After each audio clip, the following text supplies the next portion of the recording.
ਮੈਨੂੰ ਇੱਥੇ ਅਮਰੀਕਾ ਪਹੁੰਚ ਕੇ ਪਤਾ ਲੱਗਿਆ ਕਿ ਅੱਜ ਇੱਥੇ ਗੁਰੂ ਘਰ ਦੇ ਵਿੱਚ ਜਿਹੜੇ 3 ਸ਼ਹੀਦ ਸਿੰਘ ਸਾਡੇ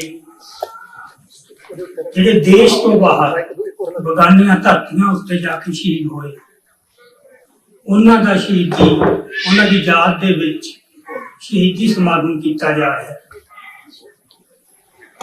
ਮੇਰਾ ਖਿਆਲ ਹੈ ਕਿ ਇਸ ਗੱਲ ਦੀ ਤਵੱਕੋ ਕਦੇ ਕਿਸੇ ਨੇ ਨਹੀਂ ਕੀਤੀ ਕਿ ਇੱਥੇ ਵੀ ਸਾਡੇ ਕੋਈ ਸਿੰਘ ਸ਼ਹੀਦ ਹੋਣਗੇ, ਕਿਉਂਕਿ ਲੜਾਈ ਜੋ ਸਾਡੀ ਚੱਲ ਰਹੀ ਹੈ ਉਹ ਇੱਥੇ ਨਹੀਂ, ਉਹ ਭਾਰਤ ਦੇ ਵਿੱਚ ਇੰਡੀਆ ਦੀ ਸਟੇਟ ਨਾਲ ਚੱਲ ਰਹੀ ਹੈ।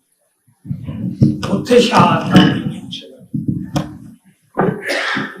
ਭਵਿੱਖ ਦੇ ਵਿੱਚ ਵੀ ਬਹੁਤ ਹੋਣਗੀਆਂ ਜਿੰਨਾ ਚਿਰ ਜੰਗ ਖਤਮ ਨਹੀਂ ਹੁੰਦੀ, ਤੇ ਜੰਗ ਖਤਮ ਹੋਣੀ ਹੈ ਸਾਡੇ ਕੌਮੀ ਘਰ ਦੀ ਸਥਾਪਨਾ ਨਾਲ। ਸੋ ਜਿੰਨਾ ਮਰਜ਼ੀ ਸਮਾਂ ਲੱਗੇ, ਜਿੰਨੀਆਂ ਮਰਜ਼ੀ ਸ਼ਹਾਦਤਾਂ ਹੋਣ, ਉਹ ਸਿਲਸਿਲਾ ਕਦੇ ਰੁਕਣਾ ਨਹੀਂ। ਪਰ ਇਹਨਾਂ ਦੇਸ਼ਾਂ ਦੇ ਵਿੱਚ ਜਿੱਥੇ ਸਿੱਖ ਬਹੁਤ ਬੇਖੈਫ ਹੋ ਕੇ ਤੇ ਬੜੇ ਆਜ਼ਾਦੀ ਨਾਲ ਵਿਚਰ ਰਹੇ ਸੀ, ਕਿਉਂਕਿ ਇਹਨਾਂ ਦੇਸ਼ਾਂ ਦਾ ਇੱਕ ਆਪਦਾ ਦਸਤੂਰ ਹੈ। ਇਹਨਾਂ ਦੇਸ਼ਾਂ ਦੇ ਵਿੱਚ ਬਹੁਤ ਵੱਡੀਆਂ ਤਬਦੀਲੀਆਂ, ਇਨਕਲਾਬ ਆ ਚੁੱਕੇ ਨੇ, ਤੇ ਜਿਹਨੂੰ ਜਮਹੂਰੀਅਤ ਕਹਿੰਦੇ ਆ, ਅਸੀਂ ਡੈਮੋਕ੍ਰੇਸੀ ਕਹਿੰਦੇ ਆ, ਉਹ ਸਿਰਫ ਕਹਿਣ ਦੀ ਨਾ ਗੱਲ ਨਹੀਂ, ਉਹਦੀਆਂ ਜੜ੍ਹਾਂ ਕਾਫੀ ਡੂੰਘੀਆਂ ਲੱਗੀਆਂ ਹੋਈਆਂ। ਸੋ ਇਹਨਾਂ ਦੇਸ਼ਾਂ ਦੇ ਵਿੱਚ ਵੀ ਸਾਡੇ ਸਿੰਘਾਂ ਨੂੰ ਕੋਈ ਆ ਕੇ ਗੋਲੀ ਮਾਰ ਸਕਦਾ ਹੈ, ਹਿੰਦੁਸਤਾਨ ਦੀ ਸਟੇਟ। ਇਹ ਮੇਰਾ ਖਿਆਲ ਹੈ ਕਿ ਇਸ ਤੋਂ ਪਹਿਲਾਂ ਕਿਸੇ ਨੇ ਇਸ ਗੱਲ ਦੀ ਕਲਪਨਾ ਨਹੀਂ ਕੀਤੀ ਸੀ ਤੇ ਨਾ ਉਮੀਦ ਸੀ, ਕਿਉਂਕਿ ਉਹਦਾ ਇੱਕ ਕਾਰਨ ਹੈ। ਆਪਾਂ ਨੂੰ ਸਭ ਨੂੰ ਪਤਾ ਹੈ ਕਿ ਜਿਹੜੇ ਅਲੱਗ-ਅਲੱਗ ਦੇਸ਼ ਹੈ ਦੁਨੀਆ ਦੇ, ਉਹਨਾਂ ਦਾ ਆਪਸ ਵਿੱਚ ਹੀ ਇੱਕ ਪ੍ਰੋਟੋਕੋਲ ਜਾਂ ਇੱਕ ਸਮਝੌਤਾ, ਇੱਕ ਗੱਲ ਉਹ ਮੰਨ ਕੇ ਚੱਲ ਰਹੇ ਨੇ ਕਿ ਹਰ ਦੇਸ਼ ਆਪਣੀਆਂ ਹੱਦਾਂ ਦੇ ਅੰਦਰ ਉਹਨੂੰ ਪੂਰਨ ਅਧਿਕਾਰ ਹੈ, ਜਿਹਨੂੰ ਸੋਵਰਨ ਅਸੀਂ ਕਹਿੰਦੇ ਹਾਂ, ਸੋਵਰੇਨਿਟੀ। ਸੋ ਉਸ ਦੇਸ਼ ਕੋਈ ਬਾਹਰਲਾ ਹੋਰ ਕੋਈ ਦੇਸ਼ ਆ ਕੇ ਇਸ ਤਰ੍ਹਾਂ ਦੀ ਕਾਰਵਾਈ ਨਹੀਂ ਕਰ ਸਕਦਾ। ਇਹ ਕਾਨੂੰਨੀ ਤੌਰ ਤੇ ਪਰੰਪਰਾ ਦੇ ਤੌਰ ਤੇ ਵੀ ਇਹ ਵਰਜਿਤ ਹੈ।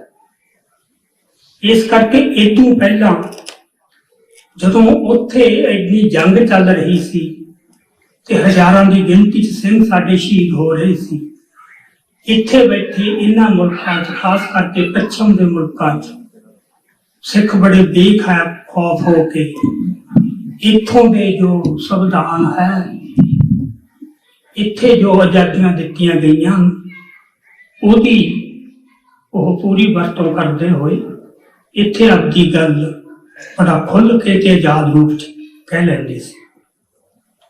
ਹੁਣ ਗੱਲ ਇੱਥੇ ਸਮਝਣ ਵਾਲੀ ਇਹ ਹੈ ਕਿ ਅਜਿਹਾ ਕੀ ਬਦਲ ਗਿਆ ਕਿ ਜਿਹੜੀ ਚੀਜ਼ ਪਹਿਲਾਂ ਨਹੀਂ ਕਦੇ ਵਾਪਰੀ ਤੇ ਨਾ ਜਿਹਦੀ ਪਹਿਲਾਂ ਕਿਤੇ ਤਵੱਕੋ ਕੀਤੀ ਗਈ ਸੀ, ਤੇ ਅਚਾਨਕ ਉਹ ਗੱਲ ਸਿਲਸਿਲਾ ਸ਼ੁਰੂ ਹੋ ਗਿਆ। ਇਸ ਤਬਦੀਲੀ ਨੂੰ ਸਮਝਣਾ ਬਹੁਤ ਜ਼ਰੂਰੀ ਹੈ, ਕਿਉਂਕਿ ਇਹ ਗੱਲ ਸਾਡੇ ਵਾਸਤੇ ਮੇਰਾ ਖਿਆਲ ਕੋਈ ਸਮਝਣੀ ਔਖੀ ਨਹੀਂ ਕਿ ਜਿਸ ਕਿਸਮ ਦੀ ਲੜਾਈ ਅਸੀਂ ਲੜ ਰਹੇ ਹਾਂ, ਜਿਸ ਕਿਸਮ ਦੇ ਦੁਸ਼ਮਣ ਦੇ ਨਾਲ ਸਾਡਾ ਵਾਹ ਪਿਆ ਹੋਇਆ, ਉਹ ਇਕੱਲਾ ਇਹ ਨਹੀਂ ਕਿ ਜ਼ਾਲਮ ਬਹੁਤ ਹੈ, ਉਹ ਸ਼ਾਤਰ ਵੀ ਹੈ, ਤੇ ਸ਼ਾਤਰ ਤੋਂ ਵੱਧ ਕੇ ਜਿਹੜੀ ਗੱਲ ਹੈ, ਬਹੁਤ ਕਮੀਨਾ ਵੀ ਹੈ। ਸ਼ਾਤਰ ਹਾਕਮਾਂ ਨਾਲ ਤਾਂ ਪਹਿਲਾਂ ਵੀ ਵਾਹ ਪਏ ਨੇ, ਅੰਗਰੇਜ਼ਾਂ ਤੋਂ ਵੱਧ ਸ਼ਾਤਰ ਨਹੀਂ ਕੋਈ ਹੋ ਸਕਦਾ। ਕੋਈ ਕਮੀਨਗੀ ਕਿੰਨੀ ਕਰ ਸਕਦਾ ਹੈ, ਇਹ ਕਈ ਵਾਰ ਅੰਦਾਜ਼ੇ ਨਹੀਂ ਲੱਗ ਸਕਦੇ। ਸੋ ਇਸ ਕਰਕੇ ਜਿਹੜੀ ਤਬਦੀਲੀ ਕੀ ਆ ਗਈ, ਇਹ ਗੱਲ ਕਿਉਂ ਵਾਪਰ ਗਈ, ਤੇ ਜਿਹੜੀਆਂ ਜਦੋਂ ਸਾਡੀ ਉੱਥੇ ਏਡੀ ਵੱਡੀ ਲੜਾਈ ਚੱਲ ਰਹੀ ਸੀ, ਜਿਹੜੀ ਇੰਡੀਆ ਦੀ ਸਰਕਾਰ ਉਦੋਂ ਵੀ ਇਹ ਕੁਛ ਨਹੀਂ ਕਰ ਸਕੀ, ਅੱਜ ਜਦੋਂ ਕਿ ਉੱਥੇ ਕੋਈ ਖੂਨ ਨਹੀਂ ਡੁੱਲ ਰਿਹਾ, ਇਹ ਨਹੀਂ ਕਿ ਉੱਥੇ ਕੋਈ ਹਥਿਆਰ ਚੁੱਕ ਕੇ ਲੜ ਰਿਹਾ, ਉੱਥੇ ਤਾਂ ਸਗੋਂ ਬੜੇ ਜਮਹੂਰੀ ਜਿਹੇ ਢੰਗ ਨਾਲ ਜੋ ਇੱਕ ਉਸ ਦੀਆਂ ਇਜਾਜ਼ਤ ਦਿੰਦਾ ਕਾਨੂੰਨ, ਉਹਦੇ ਹੱਦਾਂ ਦੇ ਵਿੱਚ ਰਹਿ ਕੇ ਆਪਦੀ ਆਵਾਜ਼ ਬੁਲੰਦ ਕੀਤੀ ਜਾ ਰਹੀ ਹੈ। ਸੋ ਉਸ ਮੌਕੇ ਇਹਨਾਂ ਨੂੰ ਕੀ ਗੱਲ, ਇਹ ਲੋੜ ਕੀ ਪੈ ਗਈ ਸੀ ਕਿ ਇਸ ਤਰ੍ਹਾਂ ਦੀ ਕਾਰਵਾਈ ਕੀਤੀ ਜਾਵੇ? ਕਿ ਇਹਨਾਂ ਨੂੰ ਉਹਦੇ ਜਿਹੜੇ ਆਪਾਂ ਕਹਿੰਦੇ ਨਤੀਜੇ ਵੀ ਕੀ ਨਿਕਲਣਗੇ, ਕੀ ਭੁਗਤਣੇ ਪੈਣਗੇ ਦਾ ਕੋਈ ਗਿਆਨ ਨਹੀਂ ਸੀ। ਇੱਥੇ ਆ ਕੇ ਮਨ 'ਚ ਸਵਾਲ ਖੜਾ ਹੁੰਦਾ ਵੀ ਫਿਰ ਸਿਆਣੇ ਕਿਹੜੇ ਹੋਏ, ਛਾਤਰ ਕਿਹੜੇ ਹੋਏ। ਇਹ ਤਾਂ ਬਦ ਦਿਮਾਗ ਹੈ ਜਿਹਨਾਂ ਨੂੰ ਇੰਨੀ ਗੱਲ ਦਾ ਪਤਾ ਨਹੀਂ ਸੀ ਵੀ ਜੇ ਅਸੀਂ ਅਮਰੀਕਾ ਕੈਨੇਡਾ 'ਚ ਜਾ ਕੇ ਇਹ ਜਾਂ ਕੋਈ ਕਾਰਵਾਈ ਕਰਾਂਗੇ ਤਾਂ ਅਗਲੇ ਉਸ ਨੂੰ ਚੁੱਪ ਕਰਕੇ ਥੋੜਾ ਸਹਿਣ ਕਰ ਲੈਣਗੇ। ਸੋ ਗੱਲ ਬਦ ਦਿਮਾਗ ਦੀ ਨਹੀਂ, ਇੱਥੇ ਗੱਲ ਇੱਕ ਸਮਝਣ ਵਾਲੀ ਹੋਰ ਹੈ। ਦਿਮਾਗ ਬਥੇਰੇ ਛਾਤਰ ਆ ਉਹਨਾਂ ਦੇ। ਗੱਲ ਕੀ ਹੈ ਉਹਦੀ ਤਹਿ ਤੱਕ ਸਾਨੂੰ ਜਾਣਾ ਚਾਹੀਦਾ। ਇਸ ਤੋਂ ਪਹਿਲਾਂ ਮੋਦੀ ਸਰਕਾਰ ਤੋਂ ਪਹਿਲਾਂ ਜਿਹੜੀਆਂ ਕਾਂਗਰਸ ਦੀ ਜਾਂ UPA ਦੀ ਸਰਕਾਰ ਸੀ, ਉਹ ਵੀ ਸਾਡੀ ਕੋਈ ਬਹੁਤ ਸਖੀ ਨਹੀਂ ਸੀ ਕਿ ਸਾਡੀ ਦੋਸਤ ਹੋਵੇ ਜਾਂ ਸਾਡਾ ਭਲਾ ਕਰਨਾ ਚਾਹੁੰਦੀ ਹੋਵੇ। ਉਹਦਾ ਵੀ ਰਵੱਈਆ ਸਾਡੇ ਪ੍ਰਤੀ ਦੁਸ਼ਮਣਾਨਾ ਹੀ ਸੀ। ਪਰ ਉਹਨਾਂ ਦੇ ਰਾਜ ਦੇ ਵਿੱਚ ਇੱਥੇ ਇਹ ਗੱਲ ਨਹੀਂ ਹੋ ਸਕਦੀ ਸੀ, ਕਿਉਂਕਿ ਉਹਨਾਂ ਨੂੰ ਇਹ ਪਤਾ ਸੀ ਕਿ ਜੇ ਅਮਰੀਕਾ ਜਾਂ ਕੈਨੇਡਾ ਜਾਂ ਇੰਗਲੈਂਡ ਦੀ ਧਰਤੀ ਤੇ ਜਾ ਕੇ ਜਾਂ ਪੱਛਮ ਦੇ ਕਿਸੇ ਵੀ ਦੇਸ਼ 'ਚ ਜਾ ਕੇ ਅਸੀਂ ਹੀ ਕੋਈ ਕਾਰਵਾਈ ਕਰਾਂਗੇ ਤਾਂ ਉੱਥੋਂ ਦੀਆਂ ਸਰਕਾਰਾਂ ਨੇ ਇਹ ਗੱਲ ਸਹਿਣ ਨਹੀਂ ਕਰਨੀ, ਕਿਉਂਕਿ ਜੋ ਪ੍ਰੋਟੋਕੋਲ ਹੈ, ਜੋ ਦਸਤੂਰ ਚੱਲਦਾ, ਕੋਈ ਉਹਦੀ ਉਲੰਘਣਾ ਹੋ। ਤੇ ਉਹਨਾਂ ਨੇ ਇਹ ਜੀ ਉਲੰਘਣਾ ਨਹੀਂ ਕੀਤੀ ਕਿਉਂਕਿ ਉਹਨਾਂ ਨੂੰ ਪਤਾ ਸੀ।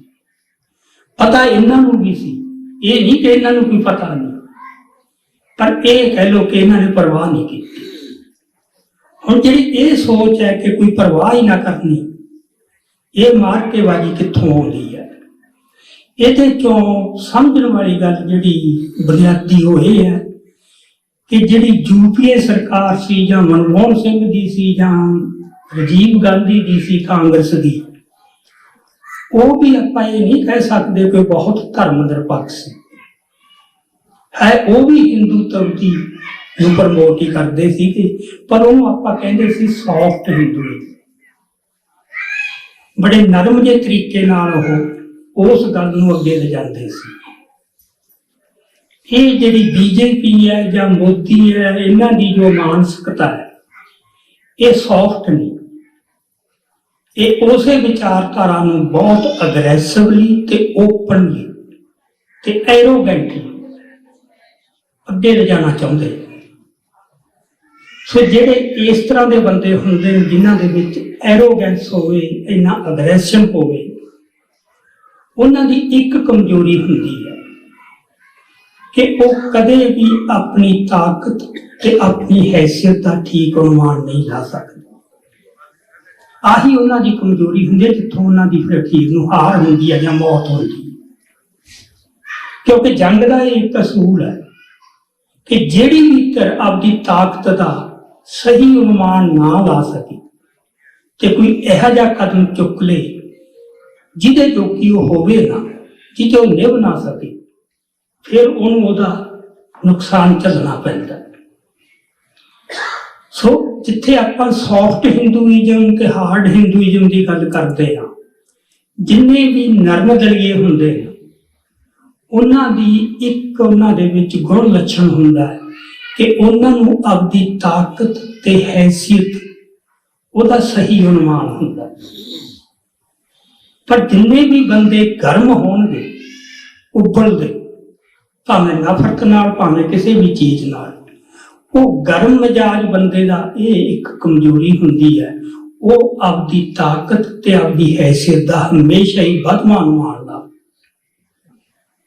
ਇਸ ਕਰਕੇ ਜਿਹੜੇ ਇਸ ਕਿਸਮ ਦੇ ਕਤਲ ਹੈ, ਇਹਨਾਂ ਨੇ ਦੇਖਿਆ ਇੰਡੀਆ ਦੀ ਸਰਕਾਰ ਨੇ ਕਿ ਇਜ਼ਰਾਈਲ ਵੀ ਤਾਂ ਜਾ ਕੇ ਕਰਦਾ ਹੀ ਹੈ ਕੁਝ ਦੇਸ਼ਾਂ ਦੇ ਵਿੱਚ, ਅਮਰੀਕਾ ਵੀ ਕਰਦਾ, ਰੂਸ ਵੀ ਕਰਦਾ, ਤੇ ਜੇ ਉਹ ਕਰਦੇ ਨੇ ਅਸੀਂ ਕਿਉਂ ਨਹੀਂ ਕਰ ਸਕਦੇ? ਬਸ ਆਹ ਨੁਕਤਾ ਹੈ ਜਿਹੜਾ ਸਮਝਣ ਵਾਲਾ ਹੈ ਕਿ ਅਮਰੀਕਾ, ਇਜ਼ਰਾਈਲ ਜਾਂ ਰੂਸ, ਉਹਨਾਂ ਦੀ ਤਾਕਤ ਕਿੰਨੀ ਹੈ ਤੇ ਜਿਹੜੀ ਇੰਡੀਅਨ ਸਟੇਟ ਹੈ ਉਹਦੀ ਔਕਾਤ ਕਿੰਨੀ ਹੈ। ਇਹ ਇੱਕ ਫਰਕ ਹੈ BJP ਦਾ ਜਾਂ RSS ਦਾ ਜਾਂ ਜਿਹੜੀ ਹਿੰਦੂਤਵੀ ਹੈ ਕਿ ਉਹ ਹਮੇਸ਼ਾ ਹੀ ਉਹਨਾਂ 'ਚ ਜਿਹੜੀ ਦੋ ਲੱਛਣ ਜਦੋਂ ਵੀ ਹਿੰਦੁਸਤਾਨ ਦੇ ਵਿੱਚ ਜਿਹੜਾ ਕੱਟੜ ਹਿੰਦੂਵਾਦ ਉੱਭਰੂਗਾ, ਇਤਿਹਾਸ 'ਚ ਪਹਿਲਾਂ ਵੀ ਹੁੰਦਾ ਆਇਆ ਇਸ ਤਰ੍ਹਾਂ ਦਾ, ਉਹਦੇ ਦੋ ਲੱਛਣ ਬਹੁਤ ਅਹਿਮ ਹੁੰਦੇ ਨੇ। ਇੱਕ ਤਾਂ ਇਹ ਵੀ ਜਦੋਂ ਵੀ ਕੱਟੜ ਹਿੰਦੂਵਾਦ ਉੱਭਰੂ ਉਹਦੇ ਨਾਲ ਜਿਹੜਾ ਜਾਤ ਪ੍ਰਸਤੀ ਹੈ ਉਹ ਬਹੁਤ ਜ਼ਿਆਦਾ ਸਿਰ ਚੁੱਕਦੀ ਹੈ। ਉਹਨਾਂ ਦੇ ਵਿੱਚ ਜਾਤ ਹੰਕਾਰ ਜਿਹੜਾ ਨਾ, ਕਿਉਂਕਿ ਕੁੱਟ-ਕੁੱਟ ਕੇ ਭਰਿਆ ਪਿਆ ਉਹਨਾਂ ਦੇ ਸਾਰੇ ਧਰਮ ਗ੍ਰੰਥਾਂ ਤੇ ਸਾਰੇ ਇਤਿਹਾਸ ਚ ਪਿਆ। ਜੇ ਏਕਲਵਿਆ ਦਾ ਅੰਗੂਠਾ ਕੱਟਿਆ ਜਾ ਸਕਦਾ, ਜੇ ਕਿਸੇ ਨੇ ਵੇਦ ਸੁਣ ਲਿਆ ਸ਼ੂਦਰ ਨੇ ਜੇ ਉਹਦੇ ਕੰਨਾਂ ਦੇ ਵਿੱਚ ਸਿੱਕਾ ਪਿਘਲਾ ਕੇ ਪਾਇਆ ਜਾ ਸਕਦਾ, ਜੇ ਕਿਸੇ ਨੂੰ ਮਾੜੀ ਜਿਹੀ ਗੱਲ ਦੇ ਉੱਤੇ ਮਤਲਬ ਸਾੜਿਆ ਜਾ ਸਕਦਾ, ਕਤਲ ਕੀਤਾ ਜਾ ਸਕਦਾ, ਸਿਰਫ ਇਸ ਕਰਕੇ ਕਿ ਉਹ ਨੀਵੀਂ ਜਾਤ ਦਾ। ਸੋ ਜਿਹੜਾ ਜਾਤ ਹੰਕਾਰ ਹੈ ਨਾ, ਇਹ ਬਹੁਤ ਜ਼ਿਆਦਾ ਹੰਕਾਰ ਦੇ ਵਿੱਚ ਬੰਦਾ, ਹੰਕਾਰਿਆ ਬੰਦਾ ਕਦੇ ਵੀ ਆਪਦੀ ਔਕਾਤ ਦੇ ਵਿੱਚ ਨਹੀਂ ਰਹਿ ਸਕਦਾ। ਉਹ ਹਮੇਸ਼ਾ ਹੀ ਇਹੋ ਜਿਹਾ ਕੁਛ ਕਰੂਗਾ। ਇਸ ਕਰਕੇ ਇਹ ਜਿਹੜੀ ਸਰਕਾਰ ਹੈ, ਤੁਸੀਂ ਹੁਣ ਦੇਖਿਆ ਹੋ ਉੱਥੇ ਇੰਡੀਆ ਦੇ ਵਿੱਚ ਜਿਹੜੀ ਇਹ ਜਾਤ ਪਾਤੀ ਜ਼ਬਰ ਹੈ, ਆਦੀਵਾਸੀਆਂ ਤੋਂ ਲੈ ਕੇ ਬਾਕੀ ਹੋਰ ਜਿਹੜੇ ਪਛੜੇ, ਇੱਕ ਤਾਂ ਹੈ ਨਾ ਧਾਰਮਿਕ ਘੱਟ ਗਿਣਤੀਆਂ ਤੇ ਜ਼ੁਲਮ, ਉਹ ਵੀ ਇਹਦਾ ਲੱਛਣ ਹੈ ਕਿ ਇੱਕ ਜਿਹੜੀ ਹੈਗੀ ਕਿ ਆਪਦੇ ਆਪ ਨੂੰ ਸੈਂਸ ਆਫ ਸੁਪੀਰੀਅਰਿਟੀ ਵੀ ਅਸੀਂ ਹਿੰਦੂ ਬਹੁਤ ਉੱਤਮ, ਤੇ ਜਿਹਦੇ ਚ ਦੂਜੇ ਧਰਮਾਂ ਪ੍ਰਤੀ ਵੀ ਇਸ ਕਿਸਮ ਦੀ ਤਿਰਸਕਾਰ ਦੀ ਭਾਵਨਾ ਵੀ ਇਹ ਕੀ, ਇਹ ਤਾਂ ਤੁੱਛ। ਦੂਜੇ ਧਰਮਾਂ ਪ੍ਰਤੀ ਵੀ ਤੇ ਖਾਸ ਕਰਕੇ ਜਿਹੜੇ ਇਹਨਾਂ ਦੇ ਉਹ ਉੱਚ ਜਾਤੀ ਜਿਹੜੇ ਇਹਨਾਂ ਨੇ ਬਣਾਈ ਹੋਈ ਹੈ ਵੀ ਬ੍ਰਾਹਮਣ ਹੈ, ਖੱਤਰੀ ਹੈ, ਠਾਕਰ, ਰਾਜਪੂਤ, ਵੀ ਜਿਹੜੇ ਉਹਦੇ ਵਿੱਚ ਨਹੀਂ ਆਉਂਦੇ, ਉਹ ਐਕਚੁਅਲੀ ਤਾਂ ਉਹਨਾਂ ਦੇ ਨਜ਼ਰ ਇਸ ਤਰ੍ਹਾਂ ਬੰਦੇ ਹੀ ਨਹੀਂ ਵੀ ਉਹਨਾਂ ਨਾਲ ਕੁਛ ਵੀ ਕੀਤਾ ਜਾ ਸਕਦਾ। ਸੋ ਇਹ ਕੁਛ ਵੀ ਉੱਥੇ ਹੋ ਰਿਹਾ। ਤਾਂ ਇਹ ਜਿਹੜੀ ਸੈਂਸ ਆਫ ਸੁਪੀਰੀਅਰਿਟੀ ਹੈ, ਉਹਦੇ ਕਿਉਂ ਇਹਨਾਂ ਦੇ ਵਿੱਚ ਇੱਕ ਜਿਹੜੀ ਵੱਡੀ ਖਾਹਸ਼ ਜਾਗ ਪਈ, ਓਵਰ ਐਂਬੀਸ਼ੀਅਸ, ਕਿ ਜਿਵੇਂ ਰੂਸ ਤੇ ਅਮਰੀਕਾ ਵੱਡੀਆਂ ਤਾਕਤਾਂ ਜਾਂ ਜਿਵੇਂ ਇਜ਼ਰਾਈਲ ਹੈ, ਜਿਨ੍ਹਾਂ ਤੋਂ ਬਾਕੀ ਸਾਰੇ ਡਰਦੇ ਨੇ, ਅਸੀਂ ਉਹੇ ਜਿਹੇ ਬਣੇ, ਜਿਹਨੂੰ ਕਹਿੰਦੇ ਨੇ ਬਿਗ ਬॉयਜ਼ ਕਲੱਬ, ਉਹਨਾਂ ਦੇਸ਼ਾਂ ਦੀ ਕਤਾਰ 'ਚ ਖੜੇ ਹੋਏ, ਔਕਾਤ ਭੁੱਲ ਜਾਂਦੇ ਆ ਆਪਦੀ, ਵੀ ਅਸੀਂ ਕੀਤਾ ਕੀ ਹੈ, ਸਾਡੇ ਪੱਲੇ ਕੀ ਹੈ। ਆਰਥਿਕ ਤੌਰ ਤੇ ਦੇਖ ਲਓ, ਬਾਕੀ ਥਾਵਾਂ ਤੇ ਦੇਖ ਲਓ, ਭੁੱਖੇ ਮਰਦੇ ਹੋ, ਕਿੰਨੀ ਜਹਾਲਤ ਹੈ ਦੇਸ਼ ਦੇ ਵਿੱਚ, ਕਿੰਨਾ ਪਛੜਾਪਣ ਹੈ, ਕੀ ਕੁਛ ਚੱਲ ਰਿਹਾ ਹੈ, ਕਿਹੜੀ ਪ੍ਰਾਪਤੀ ਹੈ ਜਿਹਤੇ ਤੁਸੀਂ ਮਾਣ ਕਰ ਸਕੋ ਤੇ ਸੁਪਨੇ ਲੈਣੇ ਵਿਸ਼ਵ ਗੁਰੂ ਬਣ। ਇਹ ਜਿਹੜਾ ਪ੍ਰਕਾਸ਼ਿਤ ਹਿੰਦੂ ਹੈ, ਉਹਦੀ ਇਹ ਪ੍ਰੋਬਲਮ ਹੈ, ਕਿਉਂਕਿ ਆਪਦੇ ਆਪ ਨੂੰ ਉੱਤਮ ਸਮਝਦੇ। ਇਹ ਵਿਵੇਕਾਨੰਦ ਵੀ ਜਦੋਂ ਸਾਰੀ ਦੁਨੀਆ ਦੇ ਧਰਮਾਂ ਦਾ ਸੰਮੇਲਨ ਹੋਇਆ ਸੀ, ਸ਼ਿਕਾਗੋ 'ਚ ਜਾ ਕੇ ਬੋਲਿਆ ਸੀਗਾ, ਉੱਥੇ ਵੀ ਉਹਨੇ ਇਹ ਤਾਂ 150 ਸਾਲ ਹੋ ਗਏ ਉਹਨਾਂ ਗੱਲਾਂ, ਉੱਥੇ ਵੀ ਉਹਨੇ ਵਿਸ਼ਵ ਗੁਰੂ ਵੀ ਸੀ, ਹਿੰਦੂ ਧਰਮ ਹੈ ਇਹ ਦੁਨੀਆ ਦਾ ਸਭ ਤੋਂ ਉੱਤਮ ਧਰਮ। ਸੋ ਇਹਨਾਂ ਦੀ ਜਦੋਂ ਥੋੜੀ ਜਿਹੀ ਕਿਤੇ ਹਕੂਮਤ 'ਚ ਆ ਗਈ, ਤਾਕਤ 'ਚ ਆ ਗਈ, ਇਹ ਹੁਣ ਇੱਕ ਫਰਕ ਪੈਂਦਾ ਵੀ ਮਨ ਦੇ ਵਿੱਚ ਇਹਨਾਂ ਦੇ ਕੀ ਕੁਛ ਆਉਂਦਾ। ਕਦੇ ਇਹ ਨਹੀਂ ਆਊ ਕਿ ਇਸ ਤਾਕਤ ਦੀ ਵਰਤੋਂ ਮਨੁੱਖਤਾ ਦੀ ਭਲਾਈ ਲਈ ਕਰੇ, ਲੋਕਾਂ ਦਾ ਕੋਈ ਭਲਾ ਕਰ ਲਈ। ਜਿਵੇਂ ਸਿੱਖ ਦੇ ਵਿੱਚ ਹੈ, ਜੋ ਗੁਰੂ ਸਾਹਿਬ ਨੇ ਸਾਨੂੰ ਭਾਵਨਾ ਭਰੀ ਪਈ ਹੈ, ਹੁਣ ਅਸੀਂ ਜਗ੍ਹਾ ਜਗ੍ਹਾ ਜਾ ਕੇ ਕਿਤੇ ਕੁਦਰਤੀ ਆਫਤ ਆਉਂਦੀ ਹੈ, ਕੁਛ ਹੋਰ ਆਉਂਦੀ ਹੈ, ਕਿਵੇਂ ਸਿੱਖ ਆਪ ਮਾਰੀ ਉੱਠ ਕੇ ਉਹ ਸੇਵਾ ਦੇ ਵਿੱਚ ਜੁਟ ਜਾਂਦੇ। ਆਪਾਂ ਕਿੰਨੀਆਂ ਖਬਰਾਂ ਆਈਆਂ ਸੀ ਕਿ ਜਦੋਂ ਇੱਕ ਵਾਰ ਇੱਥੇ ਦੁਰਾਹੇ ਦੇ ਕੋਲੇ ਗੱਡੀਆਂ ਦਾ ਐਕਸੀਡੈਂਟ ਹੋਇਆ ਸੀ, ਰੇਲ ਗੱਡੀਆਂ ਦਾ, ਅੱਧੀ ਰਾਤ ਨੂੰ, ਤੇ ਜਦੋਂ ਆਲੇ ਦੁਆਲੇ ਲੋਕਾਂ ਨੂੰ ਪਤਾ ਲੱਗਿਆ, ਉਹ ਕਿਵੇਂ ਇੱਕਦਮ ਕੋਈ ਦੁੱਧ ਲੈ ਕੇ ਪਹੁੰਚਿਆ, ਕੋਈ ਖਾਣਾ ਲਾ ਕੇ ਲੈ ਕੇ ਪਹੁੰਚਿਆ, ਫਟਾਫਟ ਜੋ ਜ਼ਖਮੀ ਆ ਉਹਨਾਂ ਨੂੰ ਉਹ ਹਸਪਤਾਲਾਂ 'ਚ ਲੈ ਗਏ। ਉਹੀ ਐਕਸੀਡੈਂਟ ਜਦੋਂ ਇਹਨਾਂ ਦੇ ਕਿਸੇ ਹਿੰਦੂ ਜਿਹੜਾ ਹੈਗਾ ਹਿੰਦੀ ਸਪੀਕਿੰਗ ਏਰੀਆ 'ਚ ਵਾਪਰਦਾ ਹੈ, ਉਹ ਇੱਕਦਮ ਮਤਲਬ ਵੀ ਉਹ ਲੁੱਟਣ ਪੈਂਦੇ, ਵਿਪਤਾ 'ਚ ਫਸੇ ਲੋਕਾਂ ਨੂੰ ਲੁੱਟਣ ਪੈਂਦੇ, ਸੇਵਾ ਦੀ ਬਜਾਏ ਵੀ ਉਹਨੂੰ ਲੁੱਟ ਲੋ। ਇਹ ਭਾਵਨਾ ਦਾ ਫਰਕ ਹੈ, ਇਹਨਾਂ ਦੇ ਨਹੀਂ ਭਰੀ ਗਈ ਹੈ ਜੀ, ਇਹਨਾਂ ਦਾ ਅਜਿਹਾ ਇਤਿਹਾਸ ਨਹੀਂ ਜਿੱਥੇ ਕਿਸੇ ਵੱਡੇ ਆਦਰਸ਼ ਵਾਸਤੇ, ਵੱਡੇ ਕਾਜ ਵਾਸਤੇ ਇੰਨੀਆਂ ਕੁਰਬਾਨੀਆਂ ਕੀਤੀਆਂ ਹੋਣ। ਜਿੱਥੇ ਪੈਗੰਬਰ ਆਪ ਧਰਤੀ ਕਵੀ ਤੇ ਬੈਠੇ ਹੋਣ, ਜਾਂ ਚੌਂਕ ਦੇ ਵਿੱਚ ਸੀਸ ਕਟਾਏ ਹੋਣ, ਜਾਂ ਸਰਬੰਸ ਵਾਰਤੇ ਹੋਣ, ਕਦੇ ਵੀ ਕਿਸੇ ਵੱਡੇ ਕਾਰਜ ਵਾਸਤੇ, ਆਪਦੇ ਰਾਜ ਨੂੰ ਬਚਾਉਣ ਵਾਸਤੇ, ਆਪਦੇ ਹਿੱਤਾਂ ਨੂੰ ਬਚਾਉਣ ਵਾਸਤੇ, ਉਹ ਤਾਂ ਸਾਰੀ ਦੁਨੀਆ ਹੀ ਕਰਦੀ ਹੈ ਨਾ। ਜਿਹੜੀ ਗੱਲ ਵੱਖਰੀ ਹੈ, ਜਿਹਤੇ ਮਾਣ ਕੀਤਾ ਜਾ ਸਕਦਾ ਹੈ, ਉਹ ਇਹ ਹੈ ਕਿ ਦੂਸਰਿਆਂ ਵਾਸਤੇ, ਮਾਨਵਤਾ ਦੇ ਭਲੇ ਵਾਸਤੇ ਏਡੀ ਵੱਡੀ ਕੁਰਬਾਨੀ ਕਰਨੀ। ਸੋ ਇਹਨਾਂ ਦੇ ਵਿੱਚ ਉਹ ਕੁਛ ਹੈ ਨਹੀਂ। ਇਸ ਕਰਕੇ ਜਦੋਂ ਹੀ ਇਹਨਾਂ ਦੀ ਤਾਕਤ ਆਊ ਇਹਨਾਂ ਦੇ ਹੱਥ ਦੇ ਵਿੱਚ, ਇਹਨਾਂ 'ਚ ਹੰਕਾਰ ਜਾਊ। ਤੇ ਜਿਹੜੀ ਮੈਂ ਪਹਿਲਾਂ ਗੱਲ ਕੀਤੀ ਹੈ ਕਿ ਜਦੋਂ ਕਾਂਗਰਸ ਤੋਂ ਬਾਅਦ ਬੀਜੇਪੀ ਦਾ ਆਉਣਾ, ਭਾਵੇਂ ਮੂਲ ਰੂਪ 'ਚ ਦੋਹਾਂ ਦਾ ਕਰੈਕਟਰ ਇੱਕੋ ਹੀ ਹੋਵੇ, ਪਰ ਆਹ ਫਰਕ ਹੈ, ਉਹਨਾਂ ਨੂੰ ਪਤਾ ਸੀ ਆਪਣੀ ਔਕਾਤ 'ਚ ਰਹਿਣ ਦਾ, ਪਤਾ ਸੀ ਕਿ ਸਾਡੀ ਆਹ ਸੀਮਤਾਈਆਂ, ਅਸੀਂ ਇੱਥੋਂ ਰਹਿ ਕੇ ਇਸ ਤਰ੍ਹਾਂ ਚੱਲਣਾ। ਪਰ ਇਹ ਜਦੋਂ ਤਾਕਤ 'ਚ ਆਏ ਨੇ, ਤੁਸੀਂ ਮੋਦੀ ਦੇ ਬਿਆਨ ਦੇਖ ਲਓ, ਮਤਲਬ ਹਰ ਵੇਲੇ ਉਹਦੇ ਕੋਲ ਇਹੀ ਹੁੰਦਾ ਹੈ ਕਿ ਦੁਨੀਆ ਦੇ ਵਿੱਚ ਭਾਰਤ ਦਾ ਮਾਨ ਸਨਮਾਨ ਬਹੁਤ ਵੱਧ ਗਿਆ। ਹੁਣ ਉਹਦਾ ਪ੍ਰਮਾਣ ਕੀ? ਆਪ ਹੀ ਸੋਚ ਲਿਆ, ਆਪ ਹੀ ਉਹਦੀਆਂ ਮਤਲਬ ਫੜਾ ਮਾਰਨ ਦਾ, ਜਿਹਦਾ ਆਧਾਰ ਕੋਈ ਨਹੀਂ ਉਸ ਚੀਜ਼ ਦਾ। ਉਹ ਫਿਰ ਜਦੋਂ ਮਨ ਚ ਆਉਂਦੀ ਹੈ, ਤੁਸੀਂ ਬਾਰ-ਬਾਰ ਰਿਪੀਟ ਕਰਦੇ ਹੋ, ਫਿਰ ਤੁਹਾਨੂੰ ਇੱਕ ਭਰਮ ਵੀ ਪੈਦਾ ਹੋ ਜਾਂਦਾ। ਤੁਸੀਂ ਇਹ ਬੰਦੇ ਦੀ ਕਮਜ਼ੋਰੀ ਹੈ। ਤੁਸੀਂ ਕਿਸੇ ਬੰਦੇ ਨੂੰ ਚਾਰ ਬੰਦੇ ਸਲਾਹ ਦੇਣ ਵੀ, ਤੂੰ ਬਹੁਤ ਸੋਹਣਾ ਲੱਗਦਾ, ਉਹਨਾਂ ਸੋਹਣਾ ਨਾ ਵੀ ਹੋ, ਉਹਨੂੰ ਭਰਮ ਹੋ ਜਾਂਦਾ ਹੈ, ਵਾਕਈ ਹੈ। ਕੋਈ ਕਹਿੰਦੇ ਤੂੰ ਬਹੁਤ ਲਾਇਕ ਹੈ, ਉਹਨੂੰ ਇਹ ਭਰਮ ਹੋ ਜਾਂਦਾ।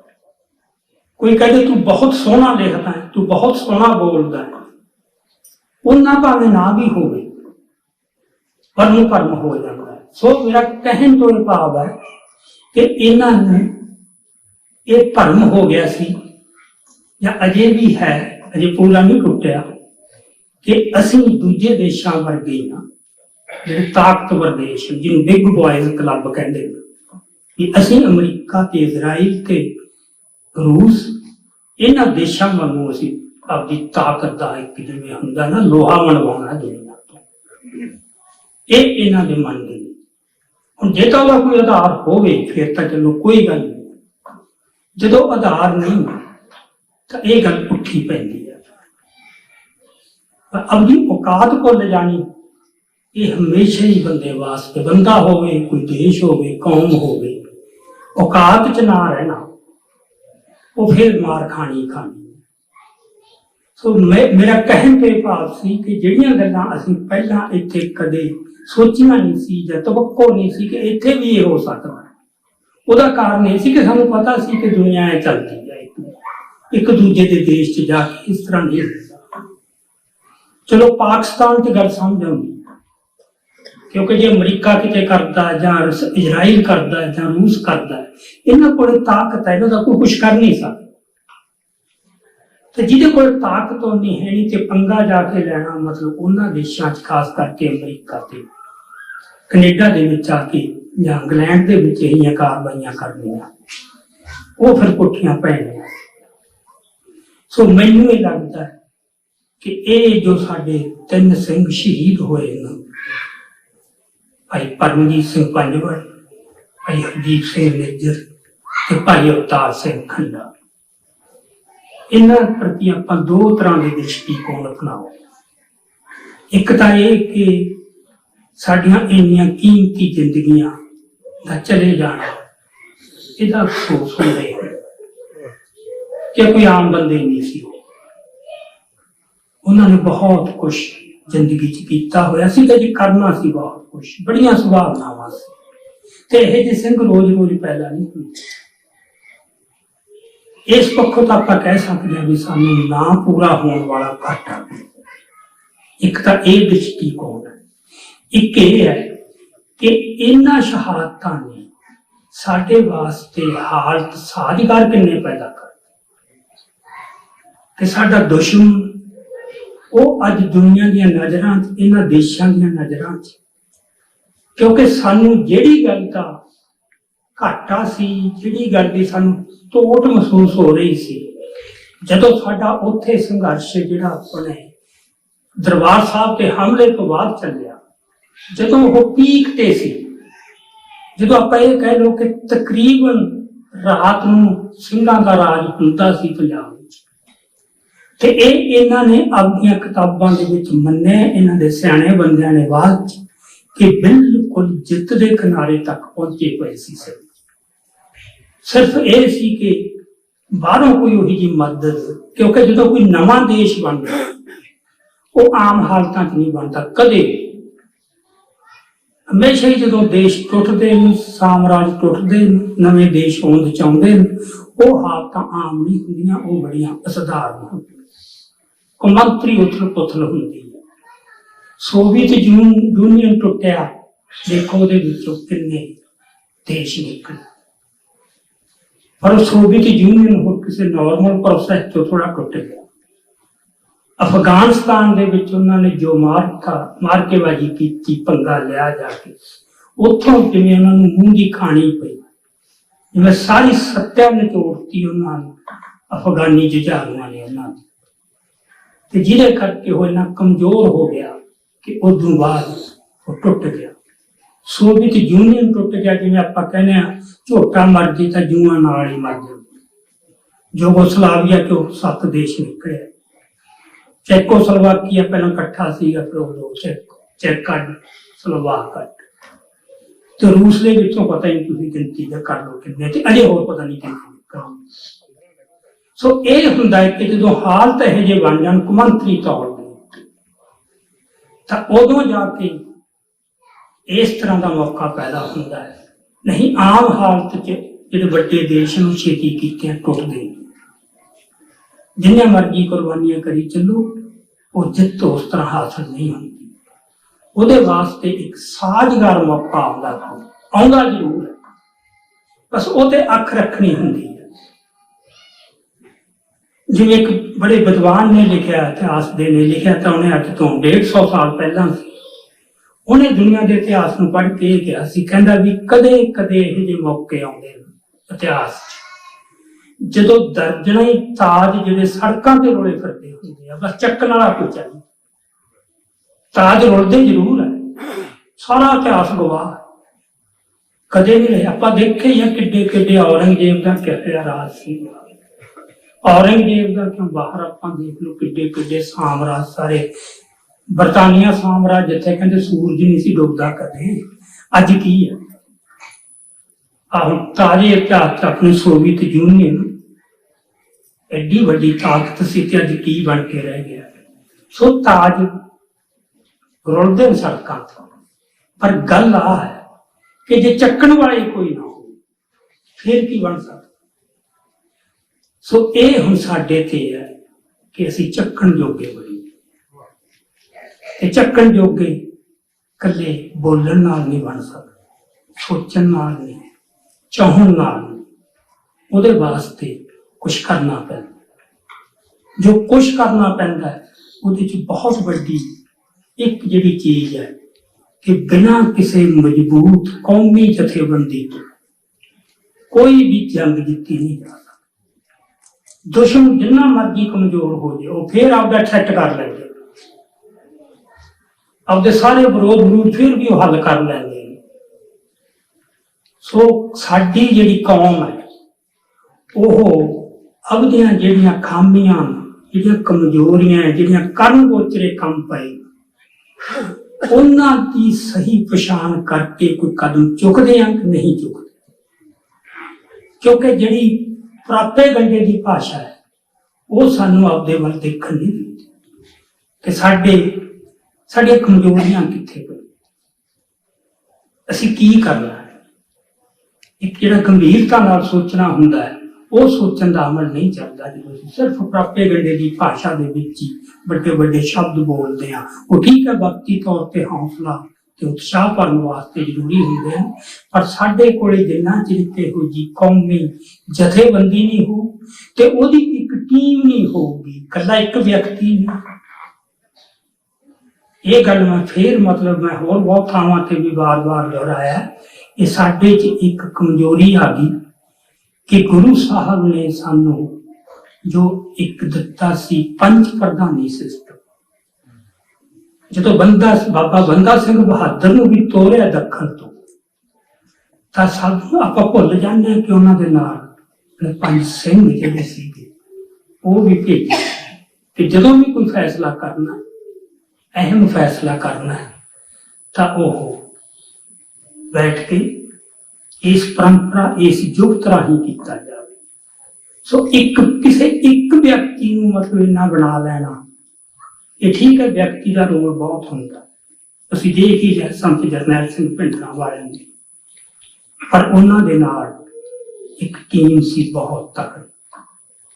ਇਹ ਨਹੀਂ ਏਡੇ ਏਡੇ ਕੰਮ ਇਕੱਲਾ ਬੰਦਾ ਨਹੀਂ ਕਰ ਸਕਦਾ। ਸਮਝ ਲਓ ਜਨਰਲ ਸੁਵੇਗ ਸੁਣਾ ਹੁੰਦਾ ਕਿ ਇਹ ਜੰਗ ਇਸ ਤਰ੍ਹਾਂ ਲੜੀ ਜਾ ਸਕਦੀ ਸੀ ਦਰਬਾਰ ਸਾਹਿਬ। ਸੋ ਸਿਹਤ ਠੀਕ ਹੋਵੇ, ਨੀਤ ਠੀਕ ਹੋਵੇ ਤਾਂ ਵਾਹਿਗੁਰੂ ਉਹ ਸਭ ਕੁਝ ਟੁਕਾ ਦਿੰਦਾ ਹੈ। ਆ ਜੋ ਦਿਨ ਇਹ ਨਹੀਂ ਕਿ ਕੌਮ ਦੇ ਵਿੱਚ ਲਾਇਕ ਬੰਦੇ ਬਹੁਤ ਪਏ ਆ, ਉਹ ਕਦਮ ਚੁੱਕਣੇ ਪੈਣੇ ਆ ਇੱਕ ਲੜੀ ਦੇ ਵਿੱਚ, ਉਹਨਾਂ ਨੂੰ ਧਾਗੇ 'ਚ ਪਰੋ ਕੇ ਕਿ ਕਿਸ ਤਰ੍ਹਾਂ ਹੋ ਸਕੇ। ਹੁਣ ਇਹ ਕਹਿਣ ਨੂੰ ਸਾਰੇ ਕਹੀ ਜਾਂਦੇ ਆ ਆਪਾਂ ਕਿ ਸਾਡੀ ਇੱਕ ਜਥੇਬੰਦੀ ਹੋਵੇ, ਪਰ ਇੱਕ ਹੁੰਦੇ ਨਹੀਂ। ਕਿਉਂ? ਮੇਰਾ ਖਿਆਲ ਹੈ ਸਮਝਣਾ ਕੋਈ ਬਹੁਤਾ ਔਖਾ ਨਹੀਂ। ਜੇ ਪਰਿਵਾਰ ਤੋਂ ਤੁਸੀਂ ਚੁੱਕੋ, ਜਿਹੜੇ ਪਰਿਵਾਰ ਦੇ ਵਿੱਚ ਇਹ ਕਹਾਣੀ ਹੁੰਦਾ, ਕਲੇਸ਼ ਰਹਿੰਦਾ, ਕੀ ਕਾਰਨ ਹੁੰਦਾ ਭਲਾ? ਹਉਮੈ ਤੋਂ ਬਿਨਾਂ ਕੋਈ ਹੋਰ ਕਾਰਨ ਹੋ ਸਕਦਾ? ਹਉਮੈ ਹੈ ਬਸ। ਤੇ ਹਉਮੈ ਸਾਨੂੰ ਗੁਰਬਾਣੀ ਚ ਪੈਰ ਤੇ ਜਿੰਨਾ ਜ਼ੋਰ ਲਾਇਆ ਗਿਆ, ਹਉਮੈ ਦੀਰਘ ਰੋਗ ਹੈ। ਇਹ ਸਾਰੀਆਂ ਗੱਲਾਂ ਦੀ ਜੜ ਹਉਮੈ। ਤੇ ਹਉਮੈ ਜਿਹੜੀ ਦੂਰ ਕਰਨ ਦਾ ਇੱਕੋ ਹੀ ਰਾਹ, ਇਹਦਾ ਕੋਈ ਸ਼ਾਰਟਕਟ ਹੋਰ ਕੋਈ ਰਾਹ ਨਹੀਂ। ਗੁਰਬਾਣੀ ਉੱਤੇ ਨਾਮ ਅਭਿਆਸ। ਇਹ ਤੋਂ ਬਿਨਾਂ ਤੁਹਾਡੇ ਮਨ ਦੇ ਵਿੱਚੋਂ ਉਹ ਜਿਹੜੀ ਹੈਗੀ ਮੈਂ, ਹਉਮੈ, ਉਹ ਨਹੀਂ ਨਿਕਲ ਸਕਦੀ। ਸੋ ਇਸ ਕਰਕੇ ਮੈਂ ਮਤਲਬ ਜਿਹੜੀ ਗੱਲ ਮੈਂ ਮਹਿਸੂਸ ਕਰ ਰਿਹਾ ਕਿ ਅਸੀਂ ਰਾਜਸੀ ਤੌਰ ਤੇ ਕੋਈ ਬਹੁਤਾ ਪਿੱਛੇ ਨਹੀਂ ਲੜ ਰਹੇ ਹਾਂ। ਬੰਦੇ ਬਹੁਤ ਰਾਜਸੀ ਸਰਗਰਮੀਆਂ ਵੀ ਚੱਲ ਰਹੀਆਂ, ਪਰ ਜਦੋਂ ਅਸੀਂ ਸੰਤ ਜਰਨੈਲ ਸਿੰਘ ਭਿੰਡਰਾਂਵਾਲਿਆਂ ਦੇ ਰਾਹ ਤੇ ਚੱਲਣ ਦੀ ਗੱਲ ਕਰਦੇ ਹਾਂ ਤਾਂ ਅਸੀਂ ਇੱਕ ਗੱਲ ਭੁੱਲ ਜਾਂਦੇ ਹਾਂ। ਸਾਨੂੰ ਸਿਰਫ ਉਹਨਾਂ ਦੀ ਸੂਰਮ ਗਤੀ ਤੇ ਦਲੇਰੀ ਦਿਸਦੀ ਹੈ ਬਸ। ਜਿਹੜੀ ਕਮਾਈ ਆ ਪਿੱਛੇ, ਜਿਹੜੀ ਬੰਦਗੀ ਇੰਨੀ ਕੀਤੀ ਹੋਈ, ਉਹ ਜਿਹੜਾ ਪੱਖ ਆ ਉਹਨਾਂ ਦਾ ਰੂਹਾਨੀ ਪੱਖ, ਉਹਨੂੰ ਅਸੀਂ ਬਹੁਤ ਨਜ਼ਰ ਅੰਦਾਜ਼ ਕਰਦੇ। ਇਸ ਕਰਕੇ ਅਸੀਂ ਫਿਰ ਕਾਹਲੀ ਚ ਕਦੇ ਕਿਸੇ ਤੋਂ ਉਮੀਦਾਂ ਰੱਖ ਲੈਂਦੇ ਹਾਂ, ਕਦੇ ਕਿਸੇ ਤੋਂ ਰੱਖ ਲੈਂਦੇ ਹਾਂ। ਹੁੰਦੇ ਨੇ ਗੁਣ ਬੰਦਿਆਂ ਦੇ ਵਿੱਚ, ਬਾਕੀ ਹੋਣਗੇ, ਪਰ ਜਿਹੜਾ ਇੱਕ ਕੌਮ ਦਾ ਲੀਡਰ ਹੋ, ਹੁਣ ਜਿਵੇਂ ਦੀਪ ਸਿੱਧੂ ਹੈ, ਇਹ ਠੀਕ ਹੈ, ਦੀਪ ਸਿੱਧੂ ਦਾ ਮੇਰੇ ਨਾਲ ਤਾਂ ਬਹੁਤ ਨੇੜਲਾ ਵਾਰ ਹੈ। ਤੇ ਉਹਨੇ ਜੋ ਕਿਸਾਨ ਅੰਦੋਲਨ ਚ ਆ ਕੇ ਜਿਸ ਕਿਸਮ ਦੇ ਸਿੱਖ ਜਜ਼ਬਾਤਾਂ ਦੀ ਤਰਜਮਾਨੀ ਕੀਤੀ, ਤੇ ਜਿੰਨਾ ਸਿੱਖ ਯੂਥ ਨੂੰ, ਇਕੱਲੇ ਯੂਥ ਨੂੰ ਨਹੀਂ, ਸਾਰੇ ਸਿੱਖ ਜਗਤ ਦੇ ਵਿੱਚ ਜਿਸ ਕਿਸਮ ਦਾ ਵਾਰ ਪੈਦਾ ਕੀਤਾ, ਉਹਨੂੰ ਕੋਈ ਖਾਸ ਰੱਬੀ ਬਖਸ਼ਿਸ਼ ਸੀ, ਉਹਦੇ ਚੋਂ ਗੁਣ ਯੋਗਤਾ ਸੀ। ਪਰ ਉਹ ਆਪ ਹੀ ਕਹਿੰਦਾ ਸੀ, ਜਦੋਂ ਉਹਨੂੰ ਬੰਦੇ ਕਹਿੰਦੇ ਸੀ ਨਾ ਵੀ ਕੌਮ ਦਾ ਲੀਡਰ, ਉਹ ਕਹਿੰਦਾ ਸੀ ਇਹ ਮੇਰੇ ਚ ਭਾਰ ਨਾ, ਮੈਂ ਇਹ ਇੰਨਾ ਕੀ। ਸੋ ਉਹ ਠੀਕ ਉਹ ਰਾਹ ਪੈ ਗਿਆ ਸੀ, ਉਹਦੇ ਅੰਦਰ ਜਾਗ ਪਿਆ ਸੀ ਉਹ ਵਿਰਾਗ ਨੂੰ ਵੀ ਮੈਂ ਗੁਰੂ ਵਾਲਾ ਬਣਾ। ਤੇ ਹੋ ਸਕਦਾ ਜੇ ਸਮਾਂ ਮਿਲ ਜਾਂਦਾ ਤਾਂ ਇਹੀ ਜੀ ਗੱਲ ਵੀ ਵਾਪਰ ਜਾਂਦੀ। ਪਰ ਇਹ ਦੁਸ਼ਮਣ ਨੂੰ ਵੀ ਪਤਾ ਸੀ ਕਿ ਇਸ ਬੰਦੇ ਚ ਜਿੰਨੀਆਂ ਸੁਭਾਵਨਾਵਾਂ, ਬਾਕੀ ਬੰਦਿਆਂ ਤੋਂ ਬਹੁਤਾ ਡਰਦੇ ਨਹੀਂ ਸੀ। ਉਹ ਛੇਤੀ ਸੁੰਘ ਲੈਂਦੇ ਨੇ ਵੀ ਖਤਰਾ ਕਿੱਥੋਂ ਆ ਸਕਦਾ, ਫਿਰ ਉਹ ਚੁਣ ਕੇ ਮਾਰਦੇ। ਇੱਥੇ ਵੀ ਜੋ ਹੈ ਤਾਂ ਹੁਣ ਹੋਰ ਬਹੁਤ ਫਿਰਦੇ ਹੋਣਗੇ, ਆਪਣੇ ਬਹੁਤ ਸਿੰਘ ਕੰਮ ਕਰਦੇ ਫਿਰਦੇ ਨੇ, ਉਹਨਾਂ ਨੇ ਚੁਣ ਕੇ ਟਾਰਗੇਟ ਰੱਖੇ ਸੀ ਕਿ ਕਿਹਨੂੰ ਖਤਮ ਕਰਨਾ। ਸੋ ਉਹ ਤਾਂ ਚਲੋ ਇੱਕ ਵੱਖਰੀ ਗੱਲ ਹੈ, ਦੁਸ਼ਮਣ ਨੇ ਕਰਨਾ ਹੀ ਕਰਨਾ, ਚੱਲੀ ਜਾਂਦਾ, ਉਹ ਤਾਂ ਭਾਣਾ ਵਾਪਰੀ ਜਾਂਦਾ। ਸੋ ਮੈਂ ਕਹਿਣ ਤੋਂ ਇਹ ਭਾਵ ਹੈ ਕਿ ਸਾਨੂੰ ਹੁਣ ਸੰਜੀਦਗੀ ਨਾਲ ਇਹ ਗੱਲ ਸੋਚ ਲੈਣੀ ਚਾਹੀਦੀ ਹੈ ਕਿ ਅਸੀਂ ਕਿੰਨਾ ਕੁ ਚਿਰ ਇਸ ਤਰ੍ਹਾਂ ਚੱਲੀ ਜਾਵਾਂਗੇ। ਮੈਨੂੰ ਇੱਥੇ ਆਉਂਦੇ ਨੂੰ ਤਕਰੀਬਨ 20 ਸਾਲ ਹੋ ਗਏ, ਤੇ 20 ਸਾਲਾਂ 'ਚ ਮੈਂ ਦੇਖ ਰਿਹਾ ਬਹੁਤ ਸਾਰੇ ਚਿਹਰੇ ਜਾਣਦਾ ਪਛਾਣਨਾ। ਉਦੋਂ ਬਿਲਕੁਲ ਕਾਲੀਆਂ ਦਾੜੀਆਂ ਹੁੰਦੀਆਂ ਸੀ, ਮੇਰੀ ਵੀ ਕਾਲੀ ਦਾੜੀ ਹੁੰਦੀ ਸੀ, ਤੇ ਅੱਜ ਸਭ ਦੀ ਚਿੱਟੀਆਂ ਹੋ ਗਈਆਂ। ਤੇ ਇੱਕ ਹਿਸਾਬ ਨਾਲ ਤਾਂ ਇਹ ਕਿ ਤਕਰੀਬਨ ਉਮਰਾਂ ਭੋਗ ਚੱਲੇ, ਉਹੀ ਗੱਲਾਂ ਹੁੰਦੀਆਂ ਤੇ ਉਹੀ ਗੱਲਾਂ ਚੱਲਦੀਆਂ। ਉਭਾਰ ਬੜੇ ਆ ਗਏ। ਕਿਸਾਨ ਅੰਦੋਲਨ ਵਿੱਚ ਇੱਕ ਇਹੋ ਜਿਹਾ ਮੌਕਾ ਪੈਦਾ ਹੋ ਗਿਆ ਸੀਗਾ, ਬਹੁਤ ਹੀ ਸ਼ਾਨਦਾਰ। ਤੇ ਉਸ ਤੋਂ ਬਾਅਦ ਜਦੋਂ ਭਾਈ ਅਮਰਪਾਲ ਸਿੰਘ ਗਿਆ, ਤੁਸੀਂ ਦੇਖੋ ਲੋਕਾਂ ਦੀ ਭਾਵਨਾ ਦੇਖੋ। ਮਤਲਬ ਜੇ ਆਪਾਂ ਇਹ ਕਹੀਏ ਲੋਕਾਂ 'ਚ ਲੋਕ ਪਿੱਛੇ ਹਟ ਜਾਂਦੇ ਆ, ਲੋਕ ਨਹੀਂ ਪਿੱਛੇ ਹਟਦੇ।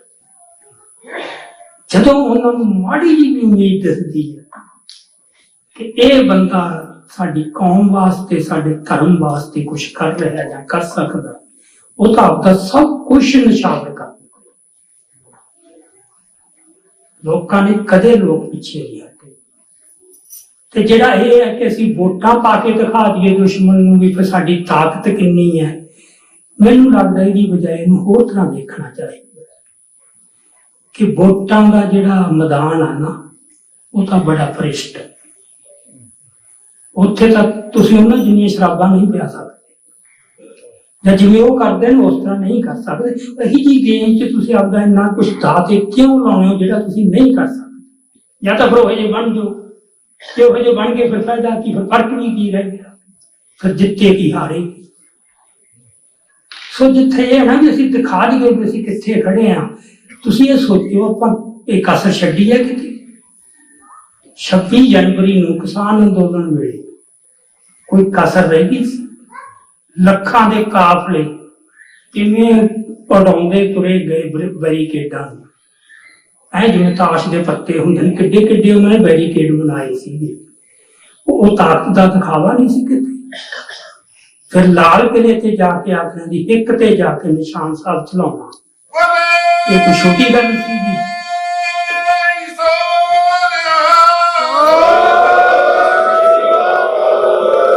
ਇਹ ਹੈ ਜਿੱਥੇ ਸਾਡੀ ਆਪਾਂ ਕਿ ਤਾਕਤ ਦਾ ਪ੍ਰਗਟਾਵਾ ਤੇ ਦਿਖਾਵਾ ਅਸਲੀ। ਇਹ ਵੋਟਾਂ ਵਾਲੀ ਇਹ ਤਾਂ ਬੜੀ ਛਲ ਭਰਪੂਰ, ਅੱਜ ਜਿੱਤ ਕੇ ਕੱਲ ਨੂੰ ਬਿਲਕੁਲ ਹੀ ਹਾਸਾ। ਇਹ ਤੇ ਐਡਾ ਦਾ ਤੇ ਨਾ ਲਾਓ, ਠੀਕ ਹੈ, ਇਹ ਸਾਡੀ ਲੋੜ ਹੈ, ਇਹਨੂੰ ਵੀ ਇੱਕ ਵਰਤੋਂ ਦਾ ਦੇ ਤੌਰ ਤੇ, ਪਰ ਇੱਕ ਜਿਵੇਂ ਹੁੰਦਾ ਨਾ ਸੈਂਸ ਆਫ ਪ੍ਰਪੋਰਸ਼ਨ, ਇਹ ਤੇ ਅਸੀਂ ਕਿੰਨਾ ਆਸ ਰੱਖਣੀ। ਸੋ ਮੇਨ ਤੇ ਇੱਕ ਸੰਘਰਸ਼ ਤੇ ਰੱਖੋ, ਨਹੀਂ ਇਹ ਸਾਨੂੰ ਕੁਰਾਹੇ ਪਾਓ। ਇਹ ਸੌਖਾ ਨਾ ਕੰਮ। ਕੁਛ ਚਿਰ ਬਾਅਦ ਇਲੈਕਸ਼ਨ ਆਉਂਦੀ ਹੈ, ਚਲੋ ਉੱਥੇ ਮੁਹਿੰਮ ਜੀ ਬਣਾ ਲਓ, ਕੁਛ ਨਹੀਂ ਹੁੰਦਾ ਉੱਥੇ, ਕੁਛ ਦੇਣਾ ਨਹੀਂ ਪੈਂਦਾ। ਤੇ ਜਿੱਥੇ ਸਿਰ ਦੇਣੇ ਪੈਂਦੇ ਉਹ ਤੇ ਪ੍ਰਾਪਤੀ ਸਿਰ ਦਿੱਤਿਆਂ ਬਗੈਰ ਨਹੀਂ ਹੁੰਦੀ। ਇਹ ਤਾਂ ਮਤਲਬ ਹੈ। ਸੋ ਇੱਕ ਪੱਖੋਂ ਜਿਹੜਾ ਇਹ ਵੋਟਾਂ ਦਾ ਰਾਹ ਹੈ, ਇਹ ਇੱਕ ਭਰਮ ਚੇਤਨਾ, ਇੱਕ ਕੁਰਾਹਾ ਵੀ ਬਣ ਜਾਂਦਾ। ਸਾਨੂੰ ਇੱਕ ਸੌਖੀ ਦੀ ਜਿੱਤ ਦਾ ਇੱਕ ਸੁਪਨਾ ਜਿਹਾ ਦਿਖਾ ਦਿੰਦਾ। ਵਰਤੋ ਜ਼ਰੂਰ ਇਹਨੂੰ ਵੀ ਇੱਕ ਹਥਿਆਰ ਦੇ ਤੌਰ ਤੇ, ਪਰ ਸੰਭਲ ਕੇ ਤੇ ਸਾਵਧਾਨੀ ਨਾਲ। ਸੋ ਅਸਲੀ ਜਿਹੜਾ ਰਾਹ ਹੈ ਉਹ ਸੰਘਰਸ਼ ਦਾ ਰਾਹ ਹੈ। ਸੋ ਮੇਰਾ ਖਿਆਲ ਹੈ ਕਿ ਪਿਛਲੇ ਸਾਰੇ 10 ਸਾਲਾਂ ਦਾ ਤੁਸੀਂ ਪੰਜਾਬ ਦਾ ਇਤਿਹਾਸ ਦੇਖ ਲਓ, ਜਦੋਂ ਬੇਅਦਬੀ ਹੋਈ ਹੈ ਉਦੋਂ ਸਿੱਖ ਕਿਸ ਪੱਧਰ ਦੇ ਉੱਤੇ ਸਾਰੇ ਕਿਵੇਂ ਘਰਾਂ ਚੋਂ ਨਿਕਲ ਆਏ ਸੀ, ਕਿੱਡਾ ਤਾਕਤ ਦਾ ਪ੍ਰਗਟਾਵਾ ਕੀਤਾ, ਕਿਹੋ ਜਿਹੇ ਮਾਰਚ, ਕਿਹੋ ਜਿਹੇ ਜ਼ਬਰਦਸਤ ਇਕੱਠ ਹੋਏ। ਉਸ ਤੋਂ ਵੀ ਪਿੱਛੇ ਚਲੇ ਜਾਈਏ, ਜਦੋਂ ਸੌਦਾ ਸਾਧ ਨੇ 10ਵੇਂ ਪਾਤਸ਼ਾਹ ਦੀ ਮਤਲਬ ਇਹ ਕਹਿ ਲਓ ਕਿ ਸਵਾਂਗ ਰਚਨ ਦੀ ਨਕਲ ਕਰਨ ਦੀ ਹਮਾਕਤ ਕੀਤੀ ਸੀ, ਉਦੋਂ ਕਿਵੇਂ ਸਾਰਾ ਪੰਜਾਬ ਸੜਕਾਂ ਤੇ ਨਿਕਲ ਆਇਆ ਸੀਗਾ। ਕਿਸੇ ਨੇ ਨਹੀਂ ਦੇਖਿਆ ਵੀ ਉਹ ਸਾਬਤ ਸੂਰ ਤੱਕ ਕਿਸ ਤਰ੍ਹਾਂ ਕੋਈ ਮੋਨਾ ਭਾਵੇਂ ਕੁਛ। ਜਦੋਂ ਭਾਈ ਰਾਜੋਆਣਾ ਦੀ ਫਾਂਸੀ ਦੀ ਤਰੀਕ ਤੈਅ ਹੋਈ ਹੈ, ਮੈਨੂੰ ਪਤਾ ਉਹ ਤੁਸੀਂ ਦੇਖੋ ਪੰਜਾਬ ਦਾ ਦ੍ਰਿਸ਼, ਕਿਵੇਂ ਲੋਕਾਂ ਨੇ ਕਾਲੇ ਝੰਡੇ ਘਰਾਂ ਤੇ ਇੱਕ ਸੱਦੇ ਦੇ ਉੱਤੇ ਸਾਰੇ ਪੰਜਾਬ ਪਾ ਗਏ ਸੀਗੇ। ਤੇ ਇਸ ਤਰ੍ਹਾਂ ਬਾਅਦ ਦੇ ਵਿੱਚ ਜਦੋਂ ਬੇਅਦਬੀ ਦੇ ਵਿਰੁੱਧ ਜਦੋਂ ਚੱਬੇ ਵਾਲਾ ਇਕੱਠ ਹੋਇਆ ਸਰਬੱਤ ਖਾਲਸਾ, ਉਦੋਂ ਵੱਡਾ ਇਕੱਠ ਕੀ ਹੋ ਸਕਦਾ। ਚਲੋ ਫਿਰ ਆ ਕਿਸਾਨ ਅੰਦੋਲਨ ਵੇਲੇ ਤਾਂ ਮਤਲਬ ਸਾਫ਼ ਦਿਖਾਈ ਦਿੱਤਾ। ਮੇਰਾ ਕਹਿਣ ਤੋਂ ਇਹ ਭਾਵ ਹੈ ਕਿ ਆਪਾਂ ਇਹ ਤਾਂ ਕੋਈ ਰੌਲਾ ਹੀ ਨਹੀਂ ਸੀ, ਬਾਰ-ਬਾਰ ਦਿਖਾਇਆ ਕਿ ਅਸੀਂ ਕਿੱਥੇ ਖੜੇ ਹਾਂ। ਇਹ ਉਹਨਾਂ ਨੂੰ ਵੀ ਕੋਈ ਭੁਲੇਖਾ ਨਹੀਂ ਕਿ ਹੁਣ ਵੋਟਾਂ 'ਚ ਉਹਨਾਂ ਨੂੰ ਪਤਾ ਲੱਗ ਗਿਆ, ਉਹਨਾਂ ਨੂੰ ਕੁਝ ਦਿਸਦਾ। ਜੇ ਦਿਸਦਾ ਨਾ ਹੋਵੇ ਫਿਰ ਉਹ ਇੰਨਾ ਕਿਉਂ ਕਰਨ, ਕਿਉਂ ਡਿਬਰੂਗੜ੍ਹ ਭੇਜਿਆ ਇਹਨਾਂ ਨੂੰ? ਇਕੱਲੇ ਇਹ ਤਾਂ 10 ਬੰਦੇ ਸਾਨੂੰ ਦਿਸੀ ਜਾਂਦੇ ਨੇ, ਤੁਸੀਂ ਦੇਖੋ ਹੋਰ ਜੇਲ੍ਹਾਂ ਦੇ ਵਿੱਚ ਕਿੰਨੇ ਬੰਦੇ ਤੁੰਨੇ ਪਏ। ਜਾਂ ਕਿਉਂ ਜਿਹੜੇ ਬੰਦੇ 25 30 ਸਾਲਾਂ ਤੋਂ ਜੇਲ੍ਹਾਂ 'ਚ ਬੈਠੇ ਨੇ ਉਹਨੂੰ ਹਜੇ ਤੱਕ ਵੀ ਰਿਹਾ ਕਰ ਤੋਂ ਡਰਦੇ ਕਿਉਂ ਹੈ? ਜੇ ਉਹਨਾਂ ਨੂੰ ਪਤਾ ਹੀ ਨਾ ਹੋਵੇ ਤੇ ਆਪਾਂ ਵੋਟਾਂ 'ਚ ਵੱਧ ਦਿਖਾ ਦਿਆਂਗੇ ਵੀ ਹੁਣ ਪਤਾ ਲੱਗ ਗਿਆ ਉਹਨਾਂ ਨੂੰ। ਉਹ ਸਭ ਜਾਣਦੇ, ਉਹਨਾਂ ਨੂੰ ਪਤਾ ਹੈ ਕਿ ਸਿੱਖ ਕਿੱਥੇ ਖੜਾ ਹੈ। ਉਹ ਇਹ ਚਾਹੂ ਵੀ ਕਿਸੇ ਮੌਕੇ ਸੰਘਰਸ਼ ਤੋਂ ਇਹਨਾਂ ਦਾ ਵਿਸ਼ਵਾਸ ਉੱਠ ਜੇ ਤੇ ਹੌਲੀ ਹੌਲੀ ਸਾਡੇ ਵਾਲੀ ਖੇਡ ਦੇ ਵਿੱਚ ਸ਼ਾਮਲ ਹੋ ਜਾਣ। ਔਰ ਮੈਂ ਇੱਕੋ ਕੰਮ ਦੀ ਗੱਲ ਤੁਹਾਨੂੰ ਦੱਸਣ ਲੱਗਿਆ। ਇੱਕ ਵਾਰ ਜਥੇਦਾਰ ਟੌੜਾ ਨਾਲ ਮੇਰੀ ਗੱਲਬਾਤ ਹੋ ਰਹੀ ਸੀ ਤੇ ਉਹਦੇ ਕੋਲ ਬੜੀਆਂ ਯਾਦਾਂ ਸੀਗੀਆਂ, ਬੜਾ ਕੁਛ ਉਹਦੇ ਕੋਲ ਤਜਰਬੇ ਸੀਗੇ। ਮੈਂ ਸੰਗਤਾਂ ਬਾਰੇ ਪੁੱਛਣ ਲੱਗ ਗਿਆ ਉਹਨਾਂ ਨੂੰ, ਸੰਗਤਾਂ ਨਾਲ ਤੁਹਾਡਾ ਬਹੁਤ ਵਾਰ ਹੈ, ਸੰਤ ਜਰਨੈਲ ਸਿੰਘ ਨਾਲ। ਤੇ ਉਹਨਾਂ ਦੀਆਂ ਗੱਲਾਂ ਚੱਲਦੇ ਚੱਲਦੇ ਉਹ ਕਹਿੰਦੇ ਵੀ ਜਦੋਂ ਸੰਤ ਗ੍ਰਿਫਤਾਰ ਹੋਏ ਸਾਲਾ ਜੱਟ ਨਾਰਾਇਣ ਕਤਲकांड ਦੇ ਵਿੱਚ ਤੇ ਫਿਰੋਜ਼ਪੁਰ ਜੇਲ੍ਹ 'ਚ ਰਹੇ ਜਾ ਕੇ ਕੁਛ,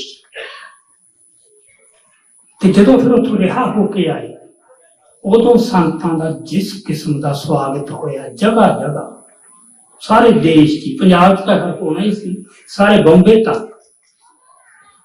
ਤੇ ਉਹ ਬਹੁਤ ਕਮਾਲ ਦਾ ਇਹ ਸੀ ਕਿ ਕੌਮ ਦੇ ਲੀਡਰ ਬਣ ਕੇ ਉੱਭਰ ਆਏ। ਤੇ ਜਿਹੜਾ ਟੌੜਾ ਮੈਨੂੰ ਕਹਿੰਦਾ ਵੀ ਸੰਤ ਮੈਨੂੰ ਕਹਿੰਦੇ ਵੀ ਜਥੇਦਾਰਾ ਹੁਣ ਦੱਸ, ਹੁਣ ਤੱਕ ਤਾਂ ਤਾਂ ਵਾਹਿਗੁਰੂ ਦੀ ਕਿਰਪਾ ਹੋ ਗਈ, ਹੁਣ ਅੱਗੇ ਦੱਸ। ਕਹਿੰਦਾ ਮੈਂ ਉਹਨਾਂ ਨੂੰ ਕਿਹਾ ਬਸ ਤੁਸੀਂ ਖਰੇ ਹੋ ਗਏ, ਹੁਣ ਖੋਟੇ ਨਾ ਹੋ। ਉਹ ਕਹਿੰਦੇ ਖੋਟੇ ਕਿਵੇਂ? ਕਹਿੰਦਾ ਜਿੱਦੇ ਸਾਡੇ ਵਾਲੇ ਕੰਮਾਂ 'ਚ ਪੈ ਗਏ, ਸੋ ਸਿੰਪਲ, ਰੌਲਾ ਹੀ ਨਹੀਂ। ਸੋ ਆਪਾਂ ਉਹਨਾਂ ਵਾਲੇ ਕੰਮਾਂ 'ਚ ਨਾ ਖਰੇ ਰਹੀਏ। ਖਰਾ ਖੋਟਾ ਕਿਵੇਂ ਹੋ ਜਾਂਦਾ? ਸਕਿੰਟਾਂ ਦੀ ਖੇਡ ਹੀ ਹੁੰਦੀ ਹੈ, ਬਹੁਤਾ ਲੰਬਾ ਨਹੀਂ ਹੁੰਦਾ ਹੈ। ਇਹ ਸੰਤਾਂ ਤੋਂ ਜਦੋਂ ਅਸੀਂ ਸੇਧ ਲੈਣੀ ਹੈ ਤਾਂ ਅਸੀਂ ਇਕੱਲੀ ਇਹ ਨਹੀਂ ਕਿ ਅਸੀਂ ਜੋਸ਼ ਹੀ ਲੈਣਾ, ਉਹਨਾਂ ਦੀਆਂ ਗੱਲਾਂ ਨੂੰ ਇੱਕ ਇੱਕ ਗੱਲ ਨੂੰ ਗਹਿਰਾਈ 'ਚ ਜਾ ਕੇ ਸਮਝਣਾ ਪੈਣਾ। ਫਿਰ ਹੀ ਅਸੀਂ ਸੰਤਾਂ ਦੇ ਵਾਰਸ ਹੋਣ ਦਾ ਦਾਅਵਾ ਕਰ ਸਕਾਂਗੇ, ਫਿਰ ਹੀ ਅਸੀਂ ਉਸ ਰਸਤੇ ਦੇ ਉੱਤੇ ਚੱਲ ਸਕਾਂਗੇ। ਸੋ ਮੇਰਾ ਖਿਆਲ ਹੈ ਕਿ ਹੁਣ ਸਮਾਂ ਕਾਫੀ ਹੋ ਗਿਆ, ਜਿੰਨਾ ਕੁ ਤੇ ਉਹਨੂੰ ਲੱਗਦਾ 5 ਮਿੰਟ ਚਲੋ ਹੋਰ ਲਾ ਲੈਂਦੇ ਆ। ਚਲੋ ਮੈਂ ਹੁਣ ਫਿਰ ਮੇਰੇ ਮਨ 'ਚ ਇੱਕ ਗੱਲ ਹੋਰ ਸੀ, ਚਲੋ ਮੇਰੇ ਮਨ 'ਚ ਇੱਕ ਗੱਲ ਹੋਰ ਆਈ ਸੀ ਜਦੋਂ ਪਹਿਲਾਂ ਸਿੰਘ ਬੋਲ ਰਹੇ ਸੀ ਆਪਣੇ ਬਾਬਾ ਬੰਦਾ ਸਿੰਘ ਬਹਾਦਰ ਬਾਰੇ, ਕਿ ਜਿਹੜੀ ਰਾਜ ਦੀ ਗੱਲ ਹੈ ਕਿ ਬੰਦੇ ਅਕਸਰ ਇਹ ਸਵਾਲ ਖੜਾ ਕਰ ਦਿੰਦੇ ਆ ਵੀ ਯਾਰ ਗੁਰੂ ਨਾਨਕ ਸਾਹਿਬ ਨੇ ਜਾਂ ਗੁਰਬਾਣੀ ਦੇ ਵਿੱਚ ਕਿਤੇ ਰਾਜ ਦੀ ਸਿੱਧੀ ਗੱਲ ਹੈ ਨਹੀਂ ਕੀਤੀ, ਇਸ ਕਰਕੇ ਸਿੱਖਾਂ ਨੂੰ ਰਾਜ ਤੋਂ ਦੂਰ ਰਹਿਣਾ ਚਾਹੀਦਾ। ਸਾਡਾ ਉਦੇਸ਼ ਨਹੀਂ, ਰਾਜ ਸਾਡਾ ਉਦੇਸ਼। ਇਹ ਗੱਲ ਬਹੁਤ ਪ੍ਰਚਲਿਤ ਹੋਈ ਹੈ, ਬੜੀ ਪ੍ਰਚਾਰੀ ਹੋਈ ਹੈ, ਤੇ ਇਹਨੇ ਬੜਾ ਗੰਦ ਰਚਾਉਣ ਵੀ ਪੈਦਾ ਕੀਤਾ ਬੰਦੇ। ਕਿਉਂਕਿ ਜਦੋਂ 26 ਜਨਵਰੀ 1986 ਨੂੰ ਪਹਿਲਾ ਸਰਬੱਤ ਖਾਲਸਾ ਹੋਇਆ, ਉਸ ਮੌਕੇ 25 ਜਨਵਰੀ ਨੂੰ ਸਾਰੀ ਰਾਤ ਇਹਦੀ ਬਹਿਸ ਹੋਈ ਕਿ ਜਿਹੜਾ ਗੁਰਮਤਾ ਲੈ ਕੇ ਆਉਣਾ ਉਹਦੇ ਵਿੱਚ ਖਾਲਿਸਤਾਨ ਦਾ ਜ਼ਿਕਰ ਕਰਨਾ ਹੈ ਕਿ ਨਹੀਂ ਕਰਨਾ, ਐਲਾਨ ਕਰਨਾ ਹੈ ਕਿ ਨਹੀਂ ਕਰਨਾ। ਸੋ ਉਹ ਪੱਤਰਕਾਰ ਦਲਵੀਰ ਸਿੰਘ ਸੀਗਾ, ਉਹ ਉਦੋਂ ਬੜਾ ਤਾਕਤਵਰ ਸੀ, ਸਾਰਾ ਉਹਨੇ ਹੁਕਮ ਕੀਤਾ ਸੀ। ਦਮਦਮੀ ਟਕਸਾਲ ਦੇ ਵਿੱਚ ਉਹਦਾ ਬਹੁਤ ਪ੍ਰਭਾਵ ਸੀ, ਸੰਤਾਂ ਦੇ ਵੀ ਨੇੜੇ ਰਿਹਾ ਸੀ। ਉਸ ਮੌਕੇ ਉਹਦੀ ਇਹ ਦਲੀਲ ਰਹੀ ਸੀ ਕਿ ਮੈਨੂੰ ਗੁਰਬਾਣੀ ਚੋਂ ਖਾਲਿਸਤਾਨ ਕੱਢ ਕੇ ਦਿਖਾਓ। ਇਹ ਸਮੱਸਿਆ ਸਾਡੇ ਬੰਦਿਆਂ ਨੂੰ ਆਉਂਦੀ ਵੀ ਗੁਰਬਾਣੀ ਚੋਂ ਕੱਢ ਕੇ ਦਿਖਾਓ। ਇਹ ਗੱਲ ਉਹੀ ਬੰਦਾ ਕਹਿ ਸਕਦਾ ਹੈ ਜਿਹਨੂੰ ਪਤਾ ਹੀ ਨਹੀਂ ਗੁਰਬਾਣੀ ਕੀ ਹੈ। ਗੁਰਬਾਣੀ ਕੋਈ ਸਿਧਾਂਤ ਨਹੀਂ, ਕੋਈ ਇਤਿਹਾਸ ਦਾ ਦਸਤਾਵੇਜ਼ ਨਹੀਂ ਵੀ ਜਿਹਦੇ ਵਿੱਚ ਐਂ ਗੱਲਾਂ ਸਿੱਧੀਆਂ। ਰਾਜ ਦਾ ਮਾਮਲਾ ਇਤਿਹਾਸਕ ਹੈ, ਇਤਿਹਾਸ ਦੇ ਵਿੱਚ ਇੱਕ ਕਿਸੇ ਖਾਸ ਮੌਕੇ ਤੇ ਰਾਜ ਦੀ ਗੱਲ ਆਉਂਦੀ ਹੈ ਤੇ ਆਈ, ਤੇ ਜਦੋਂ ਆਈ ਤੇ ਸਿੱਖਾਂ ਤੇ ਰਾਜ ਸਥਾਪਿਤ ਕਰ ਲਿਆ। ਹੁਣ ਆਪਾਂ ਇਹ ਥੋੜਾ ਕਹਿ ਸਕਦੇ ਹਾਂ ਜਿਹੜਾ ਰਾਜ ਸਥਾਪਿਤ ਕੀਤਾ ਉਹ ਗੁਰਬਾਣੀ ਤੋਂ ਪਾਸੇ ਹਟ ਕੇ ਕੀਤਾ ਉਹਨਾਂ ਨੇ, ਕਿਉਂਕਿ ਇਸ ਮਾਮਲੇ 'ਚ ਮੈਂ ਮਤਲਬ ਇਹ ਕਹਿਣਾ ਚਾਹੁੰਦਾ, ਗੱਲ ਬਹੁਤੀ ਔਖੀ ਨਹੀਂ ਸਮਝਣ ਵਾਲੀ, ਬੜੀ ਸੌਖੀ ਸਮਝੀ ਜਾ ਸਕਦੀ ਹੈ। ਗੁਰਬਾਣੀ ਦੇ ਵਿੱਚ ਗੁਰੂਆਂ ਨੇ ਵਿਅਕਤੀ ਦੇ ਸਾਹਮਣੇ ਕੁਝ ਆਦਰਸ਼ਤਾ ਰੱਖੇ ਨਾ ਕਿ ਤੁਹਾਡਾ ਜੀਵਨ ਕਿਹੋ ਜਿਹਾ ਹੋਣਾ ਚਾਹੀਦਾ। ਜੇ ਉਹ ਦਰਸ਼ਨਾ ਹੋਣ ਰੱਖੇ ਤੇ ਜੇ ਉਹਨਾਂ ਆਦਰਸ਼ਾਂ ਨੇ ਕੌਮ ਨੂੰ ਟੁੰਬਿਆ ਨਾ ਹੋਵੇ ਤਾਂ ਇੰਨੀਆਂ ਕੁਰਬਾਨੀਆਂ ਇਤਿਹਾਸ 'ਚ ਹੋ ਸਕਦੀਆਂ। ਬਥੇਰੀਆਂ ਪੈਣ ਧਾਰਮਿਕ ਗ੍ਰੰਥਾਂ 'ਚ ਤਾਂ ਹਿੰਦੁਸਤਾਨ 'ਚ ਕੋਈ ਕਮੀ ਨਹੀਂ। ਪਤਾ ਨਹੀਂ ਕਿੰਨੇ ਉਪਨਿਸ਼ਦ ਨੇ, ਪਤਾ ਨਹੀਂ ਕਿੰਨੇ ਹੋਰ ਗ੍ਰੰਥ। ਸੋ ਉਹਨਾਂ ਇਹ ਤਾਕਤ ਹੈ ਵੀ ਕਿਤੇ ਉਹਨਾਂ ਨੇ ਇਤਿਹਾਸ ਦੇ ਵਿੱਚ ਇਸ ਤਰ੍ਹਾਂ ਦਾ ਕਾਰਨਾਮਾ ਕੀਤਾ ਹੋਵੇ, ਲੋਕਾਂ ਦੇ ਵਿੱਚ ਇਸ ਕਿਸਮ ਦੀ ਸਪਿਰਿਟ ਪੇਪਰੀ ਹੋਵੇ। ਸੋ ਹੁਣ ਜਦੋਂ ਇਹ ਹੈ ਕਿ ਮਨੁੱਖ ਹੋਣਾ ਕਿਹੋ ਜਿਹਾ ਚਾਹੀਦਾ, ਇਹ ਤਾਂ ਹੈ ਨਾ ਗੁਰਬਾਣੀ ਵਿੱਚ ਕਿ ਕਾਮ, ਕ੍ਰੋਧ, ਲੋਭ, ਮੋਹ, ਹੰਕਾਰ ਤੋਂ ਮੁਕਤ ਚਲੋ ਪਏ। ਮੋਟੇ ਜਿਹੜਾ ਆਪਾਂ ਸਮਝ ਸਕਦੇ ਹਾਂ ਸਾਰੇ ਮਨੋ ਵਿਕਾਰਾਂ ਤੋਂ ਮੁਕਤ ਹੋ ਗਏ। ਉਹਨੇ ਛੋਟੀ ਗੱਲ ਥੋੜਾ ਤਾਂ ਬਹੁਤ ਹੀ ਆਦਰਸ਼ਕ ਹੈ। ਹੁਣ ਜਿਹੜਾ ਮਨੋ ਵਿਕਾਰਾਂ ਤੋਂ ਮੁਕਤ ਵਿਅਕਤੀ ਹੋ ਤਾਂ ਉਹ ਜੇ ਸਮਾਜ ਨੂੰ ਸਿਰਜੂ ਆਪਦੇ ਅਕੀਦਿਆਂ ਮੁਤਾਬਕ, ਉਹ ਕਿਵੇਂ ਚੱਲ ਸਕੂਗਾ ਕਿ ਸਮਾਜ ਜਿੰਨਾ ਮਰਜ਼ੀ ਗੰਦਾ ਹੋਵੇ ਪਰ ਮੈਂ ਆਪਦਾ ਇੱਕ ਸ਼ੁੱਧ ਬਣ ਕੇ ਦਿਖਾਵਾਂ। ਇਹ ਵਿਅਕਤੀਗਤ ਰਾਹ ਨਹੀਂ ਕਰਦਾ। ਸੋ ਗੁਰਬਾਣੀ ਦੇ ਵਿੱਚ ਸੰਦੇਸ਼ ਹੈ ਵਿਅਕਤੀ ਨੂੰ ਬਦਲਣ ਦਾ, ਨਾਲ ਸਮਾਜ ਨੂੰ ਬਦਲਣ ਦਾ ਤੇ ਨਾਲ ਰਾਜ ਨੂੰ ਬਦਲਣ ਦਾ। ਵੀ ਜੇ ਰਾਜ ਨੂੰ ਬਦਲਣ ਦਾ ਨਾ ਹੋਵੇ ਤਾਂ ਬਾਬਰ ਨੂੰ ਜਾਬਰ ਕਹਿਣ ਦੀ ਲੋੜ ਕੋਈ ਪੈ ਨਹੀਂ ਸੀ। ਹੋਰ ਕਿੰਨੇ ਧਾਰਮਿਕ ਸੰਤ ਤੁਰੇ ਫਿਰਦੇ ਸੀ, ਗਿਣਤੀ ਕੋਈ ਨਹੀਂ ਸੀ, ਉਹਨਾਂ ਨੇ ਕਿਉਂ ਨਾ ਕਹਿਤਾ। ਸੋ ਗੁਰੂ ਸਾਹਿਬ ਦਾ ਇੱਕ ਸੰਕਲਪ ਸੀ ਬਕਾਇਦਾ, ਮਨੁੱਖ ਕਿਹੋ ਜਿਹਾ ਹੋਵੇ, ਸਮਾਜ ਕਿਹੋ ਜਿਹਾ ਹੋਵੇ, ਰਾਜ ਕਿਹੋ ਜਿਹਾ ਹੋਵੇ। ਤੇ ਜਿਹੜਾ ਰਾਜ ਉਸ ਪਾਸੇ ਨੂੰ ਵਧਣ ਦੇ ਰਾਹ 'ਚ ਅੜਿੱਕੇ ਜਾਊ, ਉਹਨੂੰ ਕੀ ਕੀਤਾ ਜਾਊ। ਜੇ ਉਹਨੂੰ ਦੂਰ ਨਹੀਂ ਕੀਤਾ ਜਾਊ, ਜੇ ਉਹਨੂੰ ਭੰਨਿਆ ਨਹੀਂ ਜਾਊ, ਜੇ ਉਹਨੂੰ ਖਤਮ ਨਹੀਂ ਕੀਤਾ ਜਾਊ, ਤੁਸੀਂ ਆਪ ਤਾਂ ਉੱਥੇ ਕਿਵੇਂ ਸਿਰਜ ਲਓਗੇ ਹੋਇਆ ਸਮਾਜ। ਸੋ ਗੁਰਬਾਣੀ ਦੇ ਵਿੱਚ ਜਿਸ ਕਿਸਮ ਦੇ ਆਦਰਸ਼ ਸਾਨੂੰ ਸੌਂਪੇ ਗਏ ਕਿ ਸਿੱਖਾਂ ਨੇ ਇਸ ਕਿਸਮ ਦਾ ਸਮਾਜ ਸਿਰਜਣਾ, ਇਸ ਕਿਸਮ ਦਾ ਰਾਜ ਸਿਰਜਣਾ, ਤੇ ਜਿਹੜੇ ਉਹਨਾਂ ਅਕੀਦਿਆਂ ਦੇ ਉਲਟ ਰਾਜ ਨੇ ਉਹ ਉਹਤੇ ਅੜਿੱਕੇ ਡਾਉਣਗੇ, ਉਹ ਜ਼ਬਰ ਕਰਨਗੇ, ਉਹਨਾਂ ਨੂੰ ਭੈ ਆਉਂਦਾ ਉਹਦੇ ਰਾਜ ਤੋਂ। ਹੁਣ ਜਿਵੇਂ ਹਲੇਮੀ ਰਾਜ ਅਸੀਂ ਕਹਿੰਦੇ, ਹੁਣ ਜਿਨ੍ਹਾਂ ਨੇ ਇੰਨਾ ਜ਼ਾਲਮ ਰਾਜ ਸਿਰਜਣਾ ਹੈ ਉਹਨਾਂ ਨੂੰ ਹਲੇਮੀ ਰਾਜ ਦਾ ਸੰਕਲਪ ਹੀ ਡਰਾਊਗਾ ਨਾ। ਤੇ ਅਸੀਂ ਹਲੇਮੀ ਰਾਜ ਦੀਆਂ ਗੱਲਾਂ ਕਰੀ ਚੱਲੀਏ ਤੇ ਉਸ ਦਿਸ਼ਾ 'ਚ ਵਧਣ ਵਾਸਤੇ ਕੁਛ ਨਾ ਕਰੀਏ, ਉਹ ਕਦੇ ਵੀ ਉਹ ਤਾਂ ਗੱਲਾਂ ਹੀ ਰਹਿਣਗੀਆਂ, ਕਦੇ ਵੀ ਸਥਾਪਿਤ ਨਹੀਂ ਹੋ ਸਕਦਾ। ਸੋ ਰਾਜ ਜਿਹੜਾ ਹੈਗਾ, ਜੇ ਤੁਸੀਂ ਗੁਰਬਾਣੀ ਦੇ ਅਸਲੀ ਰਾਹ ਦੇ ਉੱਤੇ ਚੱਲਣਾ ਹੈ ਤਾਂ ਸੁਤੇ ਸਿੱਧੀ ਇਹ ਇੱਕ ਲੋੜ ਆ ਪੈਂਦੀ ਹੈ ਕਿ ਜਿਹੜਾ ਰਾਜ ਮਨੁੱਖ ਨੂੰ ਉਸ ਪਾਸੇ ਵਧਣ ਤੋਂ ਰੋਕ ਰਿਹਾ, ਉਦੋਂ ਉਲਟ ਜਿਹਦਾ ਸਾਰਾ ਕੁਛ ਆ ਰਿਹਾ, ਮਨੁੱਖ ਨੂੰ ਲੋਭੀ ਬਣਾ ਰਿਹਾ, ਹੰਕਾਰੀ ਬਣਾ ਰਿਹਾ, ਕ੍ਰੋਧੀ ਬਣਾ ਰਿਹਾ ਤੇ ਕੰਮ ਵੀ ਬਣਾ ਰਿਹਾ, ਜੋ ਵੀ ਮਨੋਵਿਕਾਰ ਕਰ ਰਿਹਾ ਹੈ 24 ਘੰਟੇ ਉਹ ਤਾਂ ਜਿਵੇਂ ਇੱਕ ਕਹਿ ਲਓ ਨਾ ਜਨਰੇਟ ਕਰੀ ਜਾਂਦਾ ਤੇ ਸਾਰੇ ਕੁਛ।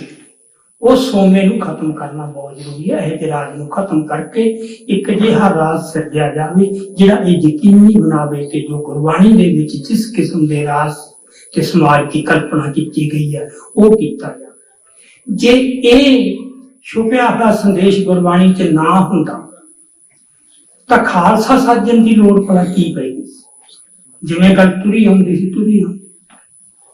ਜਾਂ ਹਰਿਮੰਦਰ ਸਾਹਿਬ ਦੀ ਸਥਾਪਨਾ ਹੋ ਚੁੱਕੀ ਸੀ ਤੇ ਇੱਕ ਸਟੇਜ ਤੇ ਆ ਕੇ ਅਕਾਲ ਤਖਤ ਸਾਹਿਬ ਦਾ ਪ੍ਰਗਟ ਹੋਣਾ, ਉਹ ਤਾਂ ਫਿਰ ਕੋਈ ਲੋੜ ਨਹੀਂ ਸੀ। ਜੇ ਇਕੱਲਾ ਪ੍ਰਚਾਰ ਹੀ ਕਰਨਾ ਹੈ ਤਾਂ ਜਿਵੇਂ ਚੱਲ ਰਿਹਾ ਸੀ ਹਿੰਦੁਸਤਾਨ 'ਚ, ਬਾਕੀ ਸਾਰੇ ਫਿਰਕੇ ਕਰ ਰਹੇ ਸੀ। ਸੋ ਇਹ ਗੱਲਾਂ ਹੌਲੀ ਹੌਲੀ ਇਤਿਹਾਸ ਦੇ ਇੱਕ ਅਮਲ 'ਚੋਂ ਆਈਆਂ। ਇੱਕ ਸਟੇਜ ਤੇ ਆ ਕੇ ਅਕਾਲ ਤਖਤ ਸਾਹਿਬ ਪ੍ਰਗਟ ਹੋਣੇ ਸੀ। ਅਸੀਂ ਕਈ ਵਾਰ ਚੀਜ਼ਾਂ ਨੂੰ ਨਾ ਬਹੁਤ ਸੌੜੇ ਹੱਥਾਂ 'ਚ ਲੈਣ ਲੱਗ ਜਾਂਦੇ ਹਾਂ, ਜਿਵੇਂ ਇਹ ਕਹਿਣਾ ਕਿ ਪੰਜਵੇਂ ਦੇ ਪਾਤਸ਼ਾਹ ਦੀ ਸ਼ਹੀਦੀ ਦਾ ਬਦਲਾ ਲੈਣ ਵਾਸਤੇ ਉਹ ਫਿਰ ਹਥਿਆਰ ਚੁੱਕੇ। ਇਹ ਤਾਂ ਬਹੁਤ ਛੋਟੀ, ਇਹ ਤਾਂ ਆਮ ਲੋਕ ਕਰਦੇ ਹੁੰਦੇ, ਫਲਾਣੇ ਦਾ ਬਦਲਾ ਲੈਣ ਵਾਸਤੇ। ਗੁਰੂ ਦੇ ਮਨ 'ਚ ਕਿਤੇ ਕੋਈ ਬਦਲਾ ਲੈਣ ਦੀ ਭਾਵਨਾ ਚ ਹੋ ਸਕਦਾ ਹੈ? ਗੁਰੂ ਨਹੀਂ ਕਦੇ ਇਸ ਪੱਧਰ ਤੱਕ ਆਉਂਦੇ ਆ। ਉਹ ਫਿਰ ਗੁਰੂ ਕਾਹਦੇ ਹੋ? ਉਹ ਤਾਂ ਆਪਦੇ ਰਾਹ ਤੇ ਚੱਲ ਰਹੇ ਸੀਗੇ। ਇੱਕ ਸਮੇਂ ਤੇ ਉਹ ਗੱਲਾਂ ਸਾਰੀਆਂ ਪੰਜਵੇਂ ਪਾਤਸ਼ਾਹ ਦੀ ਸ਼ਹੀਦੀ ਹੋਣੀ ਤੇ ਉਹ ਸ਼ਹਾਦਤ ਜਿੰਨਾ ਚਿਰ ਗੁਰੂ ਗ੍ਰੰਥ ਸਾਹਿਬ ਸੰਪੂਰਨ ਨਹੀਂ ਹੋ ਜਾਂਦਾ ਉਦੋਂ ਪਹਿਲਾਂ ਉਹ ਸ਼ਹਾਦਤ ਨਹੀਂ ਹੋਣੀ। ਵੀਰਬਲ ਦੇ ਕਿੰਨੇ ਯਤਨ ਨਾਕਾਮ ਹੋਏ, ਉਹਨਾਂ ਨੇ ਤਾਂ ਫੈਸਲਾ ਕਰ ਲਿਆ ਸੀ, ਬਹੁਤ ਚਿਰ ਪਹਿਲਾਂ ਕਰ ਲਿਆ ਸੀ। ਪਰ ਜਿੰਨਾ ਚਿਰ ਇਹ ਇੱਕ ਵਾਹਿਗੁਰੂ ਦੀ ਖੇਡ ਹੈ ਨਾ, ਜਿੰਨਾ ਚਿਰ ਗੁਰੂ ਗ੍ਰੰਥ ਸਾਹਿਬ ਪੂਰਾ ਨਹੀਂ ਸੀ ਹੁੰਦਾ, ਉਹਨਾਂ ਚਿਰ ਉਹ ਸ਼ਹਾਦਤ ਨਹੀਂ ਹੋਣੀ ਸੀ, ਜ਼ੋਰ ਲਾ ਲੈਂਦਾ। ਸੋ ਉਸ ਤੋਂ ਬਾਅਦ ਚਲੋ ਸ਼ਹਾਦਤ ਹੋਈ, ਤਾਂ ਜੋ ਹਰ ਚੀਜ਼ ਅਕਾਲ ਤਖਤ ਸਾਹਿਬ ਦਾ ਆਉਣਾ, ਖਾਲਸੇ ਦਾ ਸਾਜਿਆ ਜਾਣਾ, ਇਹ ਕਿਸੇ ਜਿਹੜਾ ਆਪਾਂ ਕਹਿੰਦੇ ਰਿਐਕਸ਼ਨ ਚ ਨਹੀਂ, ਵੀ ਨਵੇਂ ਬਾਦਸ਼ਾਹ ਦੀ ਸ਼ਹੀਦੀ ਹੋ ਗਈ ਰਿਐਕਸ਼ਨ ਚ ਹੋ ਗਿਆ, ਨਾ ਕੋਈ ਸ਼ਹੀਦੀ ਰਿਐਕਸ਼ਨ ਚ ਹੋਈ। ਇਹ ਤਾਂ ਸਭ ਕੁਝ ਤੈਅ ਸੀ, ਉਹਦੇ ਵਿੱਚੋਂ ਇਹ ਕੁਛ ਗੱਲ ਉੱਥੇ ਤੱਕ ਪਹੁੰਚਣੀ ਸੀ।